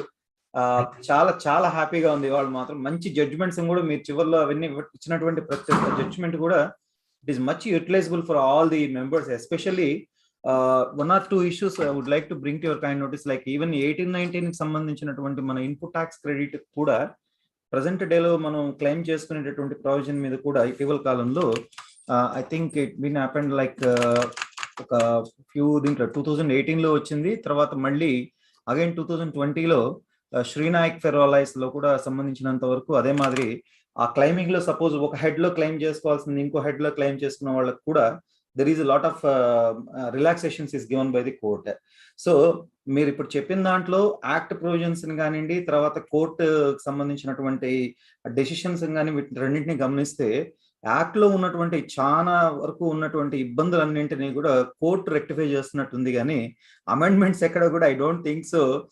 Even the latest amendments, ప్రతి amendment ఎలా ఉంది అంటే ఎవరో ఒక ఎస్కేపర్ వల్ల మిగిలిన వాళ్ళందరినీ కట్టడి చేస్తున్నంత ఇదే ఉంది తప్పిస్తే there is no such an alternative. Like even last time Sudhir గారు కూడా సెషన్ తీసుకున్నప్పుడు ఇదే డిస్కషన్ వచ్చింది మాకు. ఇప్పుడు 1/1/2022 తర్వాత వచ్చినటువంటి మార్పుల్లో అసలు ఇన్పుట్ ట్యాక్స్ క్రెడిట్ ని తలనొప్పి లేకుండా అసలు why can't you go for ఒక మనం ఇది చేస్తే పోయి ఏది టీడీఎస్ ఇంట్రడ్యూస్ చేసేసి GSTR 7లో ఇచ్చేస్తే అసలు ఈ హెడ్ ఏకే ఉండదు కదా అని అనుకున్నాం. So like such type of scenarios అంతా కూడా ఇప్పుడు మనం గమనిస్తే మనం చాలా వరకు కూడా ప్రజెంట్ దీంట్లో చాలా మంచి మంచి కేసులాస్ ఇవాళ మీ వల్ల వచ్చాయి. Thank you so much once again. అలాగే 2018-19 ఇందాక చెప్పినటువంటి దాని ప్రకారంగా కూడా మెనీ ఆఫ్ ది కేసెస్ చాలా మందిలో ఉంది. ఇప్పుడు మేము పొరపాటున CGST SGSTలో మేము క్లెయిమ్ చేసుకోలేదు, but amount is aligning with 2A. But ఏం చేయాలనుకునే వాటికి కూడా ఈ రోజు కూడా కావాలంటే క్లెయిమ్ చేసేసుకోమని ఈవెన్ కోర్టు డైరెక్షన్స్ ఉన్నాయి. కాబట్టి better you go for directing it. And if at all any litigation is required, every aspect is litigation only. But అది క్లయింట్ అర్థం చేసుకోగలిగితే it is well and good. అర్థం చేసుకోకపోయినా ఆఫీసర్తో కాంప్రమైజ్ అయ్యి ఈ రోజుల్లో మాత్రం ఏది అండర్ టేబుల్ అనే వర్క్ మాత్రం మర్చిపోవడమే. ఆడిటర్ మర్చిపోవాల్సిందే, ఈవెన్ ట్యాక్స్ పేర్ కూడా మర్చిపోవాల్సిందే.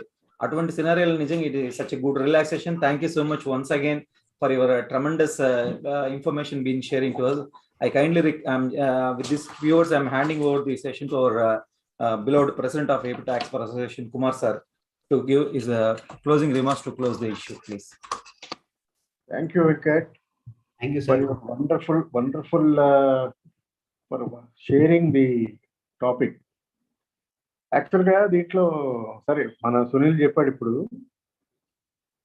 నేను మొన్న చూశాను ఒక బిల్డర్. ఆ బిల్డర్కి ఒక builder entered and agreement with the ల్యాండ్ లార్డ్కి ఏం చెప్పారంటే నీకు 40% షేర్ నీది, 60% షేర్ నాది. సరే GST యాక్ట్లో నోటిఫికేషన్స్, ఆ నోటిఫికేషన్ రిఫర్ చేస్తూ వాళ్ళు ఏమన్నారంటే ఆ నోటిఫికేషన్ దాని ప్రకారము builder has to pay the service tax on the construction of the flats which have been transferred to the landowner. Okay, సరే అదొకటి అయిన తర్వాత వాళ్ళకి GSTR ఫామ్ ఇచ్చాడు 7. Yes, sir. ఇది కట్టకపోతే ఇంత పెనాల్టీ ఉంటుంది, కట్టకపోతే కనుక నీ షోకాజ్ నోటీస్ ఇస్తాను అంటే అది బెదిరింపులాగా. సరే ఏమిటి అసలు ఆడికి జాయింట్ అగ్రిమెంట్, డెవలప్మెంట్ అగ్రిమెంట్ అయినప్పుడు first contention is there is no sale, right? when there is an agreement between the landowner and the constructor, nothing has been transferred there. That is the pure partnership agreement, joint development agreement, pure partnership agreement. What they write, that's immaterial, but the share of 40% and 60% is clearly visible to the naked eye. అలాంటి ఉన్నప్పుడు ఒరే బాబు వాడు అసలు వాడు tax ఎలా వేస్తాడు, ఈ form ఇవ్వటం ఏంటి, ఇవ్వకపోతే కనుక నీ మీద పెనాల్టీ ఇంట్రెస్ట్ వేసేస్తాను, నేను షోకాజ్ నోటీస్ ఇచ్చేస్తాను, ఇచ్చేసినప్పుడు షోకాజ్ నోటీస్ ఇస్తే కనుక ఇప్పుడు పెనాల్టీ డబుల్ అవుతుంది, కాబట్టి ఇప్పుడు కట్టే. అంటే ఇప్పుడు నేను sorry to say this with all my experience being the other side, అసలు అక్కడ ఉన్నప్పుడే తిట్టామనిపోయింది. 2016లో సర్వీస్ ట్యాక్స్ యాక్ట్ ఉన్నప్పుడు when the provision is made, when a notification is issued that the contractors has to pay at each and every point, అంటే sub contract ఇచ్చారనుకోండి వాడు కట్టాలి, వాడు ఇంకో సబ్ కాంట్రాక్ట్ ఇస్తే వాడు కట్టాలి అని సర్వీస్ ట్యాక్స్లో నోటిఫికేషన్స్ ఇచ్చారు. నేను చెప్పాను ఆ నోటిఫికేషన్ చెల్లదు బాబు, ఎందుకంటే I myself is a party, హైకోర్టులో ఛాలెంజ్ చేసాం వ్యాట్ యాక్ట్లో, హైకోర్టు గెలిచాము ఎల్ఎన్టీ కేసులో, సుప్రీంకోర్టుకి పోయారు, సుప్రీంకోర్టులో కూడా మేము గెలిచాము. సో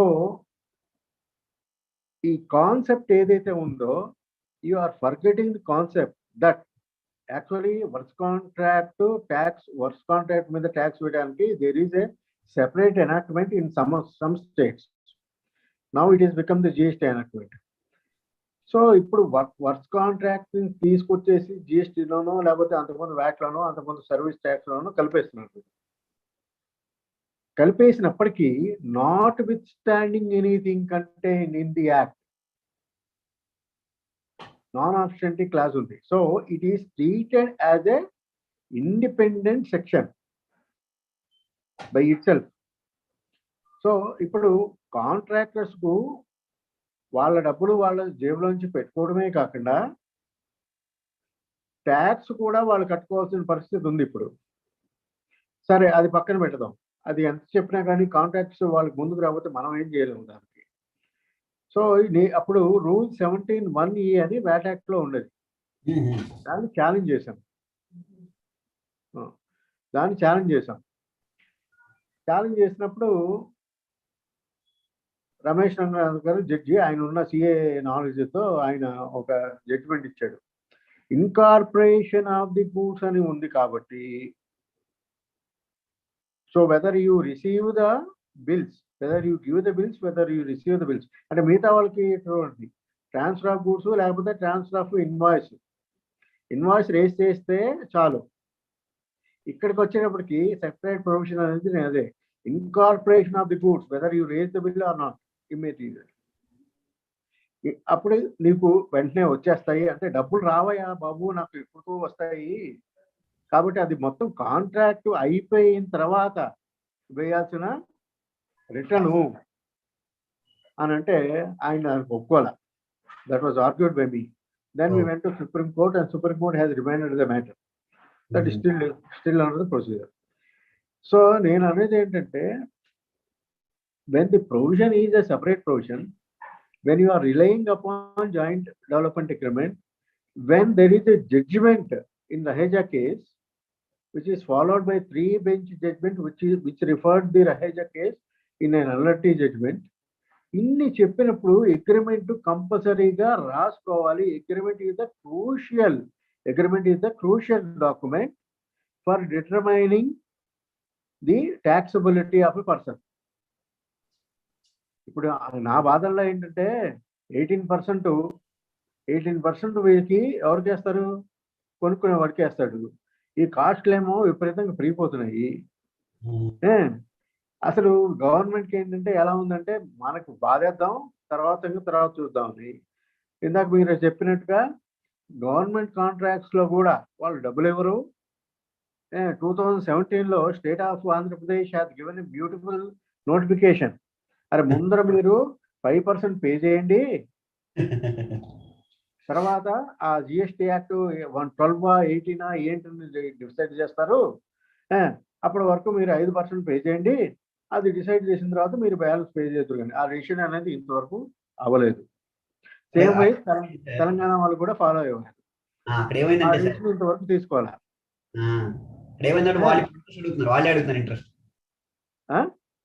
ఇప్పుడు అప్పుడు గవర్నమెంట్ వాళ్ళు ఏం చెప్పారు, 5% మీరు పే చేయండి వ్యాట్ లాగా, మిగతా డిఫరెన్స్ ఇస్తారా చూద్దాం అన్నారు. కొన్నిసార్లు ఇచ్చారు. అది కానీ వాళ్ళు ఇవ్వట్లేదు. మళ్ళీ ఇంట్రెస్ట్ మనం హైకోర్టుకి వెళ్ళి ఇంట్రెస్ట్ పెనాల్టీ అన్ని పడతాయి. ఇప్పుడు గవర్నమెంట్ కాంట్రాక్ట్ ఇది, వన్ హ్యాండ్ రైట్ హ్యాండ్ వచ్చి లెఫ్ట్ హ్యాండ్కి ఇవ్వడం.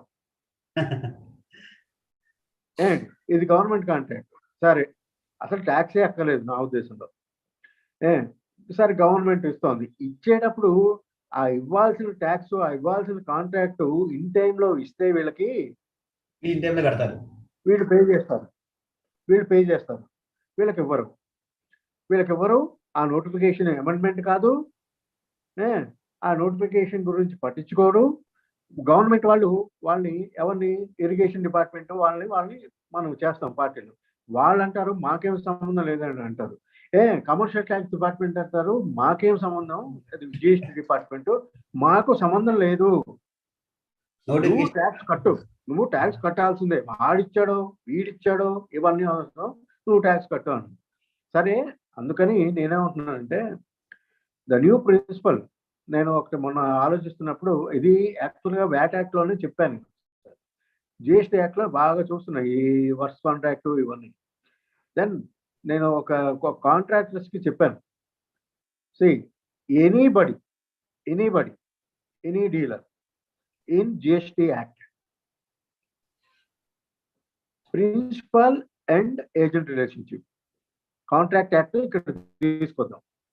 Principal and agent relationship, who is the principal? Government. ఎందుకంటే వాళ్ళు బిజినెస్ చేయలేక ఏజెంట్ ని అడుగుతున్నారు, బిజినెస్ చేయ బాబు నువ్వు అని. ట్యాక్స్ కూడా కలెక్ట్ చేసి మాకు ఇవ్వు బాబు అంటున్నారు. సో ట్యాక్స్ కలెక్ట్ చేసి ఏజెంట్ పే చేస్తున్నాడు. So suppose rate of tax dispute వచ్చింది, కోర్టుకి వెళ్తామో అప్లెట్ అథారిటీ దగ్గరికి వెళ్తామో చేస్తున్నారు. చేసి then whether this fellow or that fellow would bid, దాని మీద ఇంట్రెస్ట్ కట్టు అని అడగచ్చు, అంతవరకు బాగానే ఉంది. పెనాల్టీ కూడా వేస్తున్నారు. ఇక్కడ చాలా ఇంపార్టెంట్, పెనాల్టీ ఎవరి మీద వేస్తున్నావు? నీ ఏజెంట్ మీద వేస్తున్నావు. You are not acting as the principal, you are acting as somebody else. Agent మీద వేస్తున్నావు. ఏజెంట్ మీద వేయటమే కాకుండా 100% 200% పెనాల్టీ ఏజెంట్ మీద వేయచ్చు. ఇప్పుడు ఏజెంట్ కనుక మిస్యూటిలైజ్ చేస్తే, వాంటంగా నీకు కట్టాల్సిన అమౌంట్ ఏదైతే ఉందో అది స్వాలో చేస్తే అప్పుడు నువ్వు wait, there is no dispute. కానీ ఇదేమిటి, ఈ 25%, 50%, 100%, 200% వాళ్ళ ఇష్టం, ఆఫీసర్స్ వాళ్ళ ఇష్టం. ఇంకోటి అప్పీలేట్ ప్రొవిజన్స్ లో appellate authority has got only either to allow or reject. నాకు తెలిసి very few appeals are being allowed. మిగతా అన్ని రిజెక్టే, ఏ అపీల్ ఇచ్చినా రిజెక్టే. అది ఒకటి ఛాలెంజ్ చేయాలి. ఇప్పుడు హైకోర్టుకి వెళ్తే హైకోర్టులో ట్రిపుల్ లేదు, హైకోర్టుకి వెళ్తే వాళ్ళేంటి, ఈజీ థింగ్, 20% ట్రిబ్యునల్ దగ్గర ఎక్స్ట్రా కట్టాలి కాబట్టి 30% గవర్నమెంట్ కూడా రెవెన్యూ వస్తుంది కాబట్టి మీరు కట్టేసేయండి, స్టే ఇస్తాం. సరే అదొక బాధ, అదొక వీళ్ళ కర్మ, అది మనం ఏం చేయలేం. అదొకటి. మొన్న బెంగళూరులో నిర్మలా సీతారామన్ కలవటానికి కలిశాను. కలిస్తే ఆవిడని 2 క్వశ్చన్లు అడిగారు, జాగ్రత్తగా వినండి. One question is what about petrol అంటే ఆవిడ ఉంది, that is there already in GST.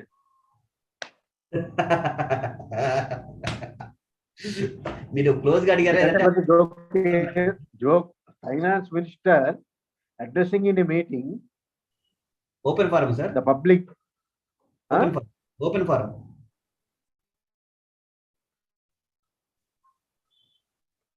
Open for. And second question, what about one IRS officer, retired IRS officer, has posed a question. What about the appointment of the tribunals? అంటే tribunals section ఉందిగా GST act లో, దాని ప్రకారం appointment. ఆవిడకి కనీసం supreme కోర్టులో పలానా judgement ఉంది, పలానా దాని మీద ఫుల్ బెంచ్ కి మళ్ళీ రిఫర్ చేశారు, దానికి స్టే ఉంది, అందుకని మేము ఇవ్వలేకపోతున్నాము అని చెప్పాలి అని కూడా అనిపించలేదు. ఎందుకంటే షీ డజంట్ నో. సో ఇప్పుడు నేను అనేది ఏంటంటే ఈ వర్క్స్ కాంట్రాక్ట్ ఎగ్జాంపుల్ చెప్తున్నాను. నేను వర్క్స్ కాంట్రాక్ట్ లో ఇప్పటికైనా కానీ వీళ్ళంతా వచ్చి కంటెస్ట్ చేస్తే there is a fair chances for success. Government contract మాకేమిటండి తొక్క కాంట్రాక్ట్ లేదా గవర్నమెంటే చేయమంటే మొత్తం ట్యాక్స్ వాళ్ళని కలెక్ట్ చేసుకోవాలండి. ఇప్పుడు గవర్నమెంట్ టీడీఎస్ డైరెక్ట్ చేస్తుంది కదా. టీడీఎస్ ఎందుకు డైరెక్ట్ చేస్తుంది government? Income tax GST provisions ప్రకారం చేస్తుంది బాగానే ఉంది. సో ఈ ట్యాక్స్ కూడా కలెక్ట్ చేయమనండి గవర్నమెంట్ కలెక్ట్ చేసి గవర్నమెంటే కట్టేసేమనండి. మాకు ఒక సంబంధం లేదు, మేము మా దగ్గర నుంచి కట్టలేదు. మాకు ఇవ్వాల్సిన డబ్బులు ఎప్పుడు ఇస్తారు ఏంటి అసలు అగ్రిమెంట్ బయట పెట్టమనండి. గవర్నమెంట్ తో అగ్రిమెంట్ లో 6 months 1 year పీరియడ్ ఉంటుంది వీళ్ళకి డబ్బులు ఇవ్వాలి. అది వేయాలి కోర్టులో. ఎవరు వేయరు. ఏమనంటే మాకు ఏమో కాంట్రాక్ట్ పోతుందేమో అని భయం అని అంటారు. పెద్ద పెద్ద కంపెనీలు ఉన్నాయనుకోండి, వాళ్ళకేంటి, వాళ్ళు మననే పడతారు. Common man will be the last resorts. వాళ్ళు కామన్ మ్యాన్ లేకపోతే వాళ్ళు ఇంట్రెస్ట్ తెచ్చుకొని ఇక్కడ వేయాల్సింది ఇంకో చోట వేస్తున్నాం, ఏదో మేనేజ్ చేస్తాం. So my humble request to all the practitioners, మీ దగ్గర కాంట్రాక్టర్స్ ఏదో ప్రైవేట్ కాంట్రాక్టర్స్ అయినా సరే వాళ్ళు కనుక వాళ్ళకి ట్యాక్స్ వేస్తుంటే కనుక రండి, మీరంతా రండి హైకోర్టులో రిటేద్దాం. ఏమనంటే incorporation at the time of incorporation కానీ at the time of transfer of goods కానీ ఏమిటి అసలు నా దగ్గర డబ్బులు రాక నా దగ్గర డబ్బులు వస్తాయి కదా నేను కట్టడానికి వాడికి, నాకు వాడు డబ్బులు ఇవ్వడా, ట్యాక్స్ నేను కట్టాలా? 3 times పెనాల్టీ మనకి. 1 గూడ్స్ వాళ్ళ తరఫున పర్చేజ్ చేస్తున్నాం, 2 వాడు పేమెంట్ ఇవ్వలేదు కాబట్టి అది కూడా, 3 వాడు ట్యాక్స్ కట్టమంటున్నాడు మనల్ని, అది కూడా కట్టాలి. రిటర్న్ ఇప్పుడు జిఎస్టీ యాక్ట్ లో కొత్తగా ఏంటంటే ట్యాక్స్ కట్టకపోతే రిటర్న్ యాక్సెప్ట్ కాదు. రిటర్న్ యాక్సెప్ట్ కాకపోతే ఏమవుతుంది, ఇంట్రెస్ట్ పడుతుంది, పెనాల్టీ పడుతుంది. అండ్ వాడు రాస్తాడు, వాడు ఇష్టం వచ్చినట్టు రాస్తాడు. కట్ అండ్ పేస్ట్ లో ఎక్కడో ఒక ఆర్డర్ చేసేస్తాడు, దాన్ని టప ఇన్కార్పొరేట్ చేసుకుంటాడు, ఇక్కడ అయిపోతాయి. కాబట్టి మీరందరూ కూడా ప్రాక్టీషనర్స్ అందరూ కూడా కొంచెం జాగ్రత్తగా ఉండి ఆఫీసర్స్తో కొల్యూడ్ అవ్వకుండా రిట్లు వేసి జిఎస్టీ యాక్ట్ అంటే ఏమిటి, సింప్లిఫికేషన్ ఎక్కడుంది, ఈ కంబర్షన్ ప్రాసెస్ ఏంటి, ఏమిటి అసలు ఈ యాక్ట్ మూలంగా వచ్చిన లాభం ఎవరికి వచ్చింది ఏమిటి అనేది క్వశ్చన్ చేయాల్సిన పరిస్థితి ఇప్పుడు వచ్చింది. కాబట్టి అందరూ కొంచెం జాగ్రత్తగా క్లయింట్లతో డీల్ చేసుకుని క్లయింట్లు తేవండి, హైకోర్టులో రిట్లు వేద్దాం అది. So once again thank you Prasad, thank you for your kind words and speech.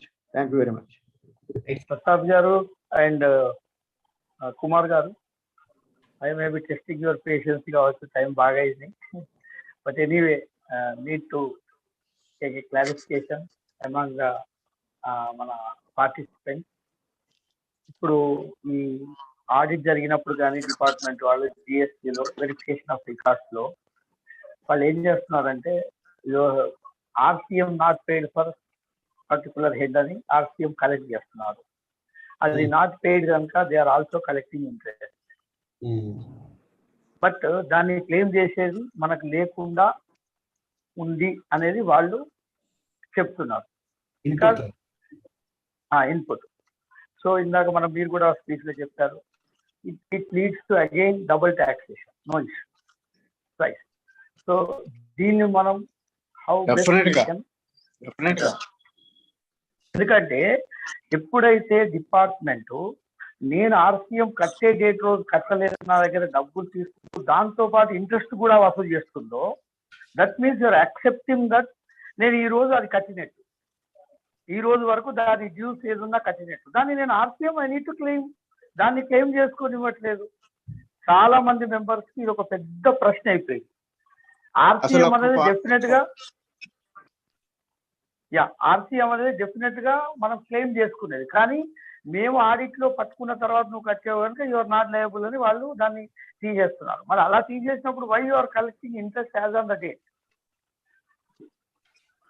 Sir ఒకటి చెప్తాను సార్, ఈ ఆర్సీఎం అనేది చూసారా, ఆర్సీఎం అనేది చూసారా, పెద్ద మోసము, పెద్ద మోసము. ఎందుకంటే వాడెవడో ట్యాక్స్ కట్టకుండా వెళ్ళిపోతే వాడి బదులు నేను ట్యాక్స్ కట్టాలా? అది మర్చిపోతే డబుల్ ట్యాక్స్ అవట్లేదా నాకు? అది మర్చిపోవటం కాదు, అక్కడ డబుల్ ట్యాక్సేషన్. రెండోది ఏముంటుంది, నువ్వు కట్టు నీకు ఇస్తాం బెనిఫిట్ అంటుంది గవర్నమెంట్. కానీ మీరు కడితే నయానో భయానో ఏదో అప్పు చేసో కడితే కనుక ట్యాక్స్ కట్టినప్పుడు ఏమవుతుంది, ఎవరు డిపార్ట్మెంట్ వాళ్ళు అబ్బే దీనికి రాదు, దానికి రాదు, ఇంకో దానికి రాదు, ఇది ఉంది, నీ ఇన్వాల్వ్ సరికలేవు నేను కాబట్టి ఇవ్వను అంటారు. కొన్ని కేసుల్లో ఇవ్వను అంటే ఏమవుతుంది, ఇంట్రెస్ట్ వేస్తున్నాడు. మీరు అన్నట్టుగా ఇంట్రెస్ట్ ఎలా వేస్తాడండి ఆర్సీఎం ఇవ్వకపోతే? అసలు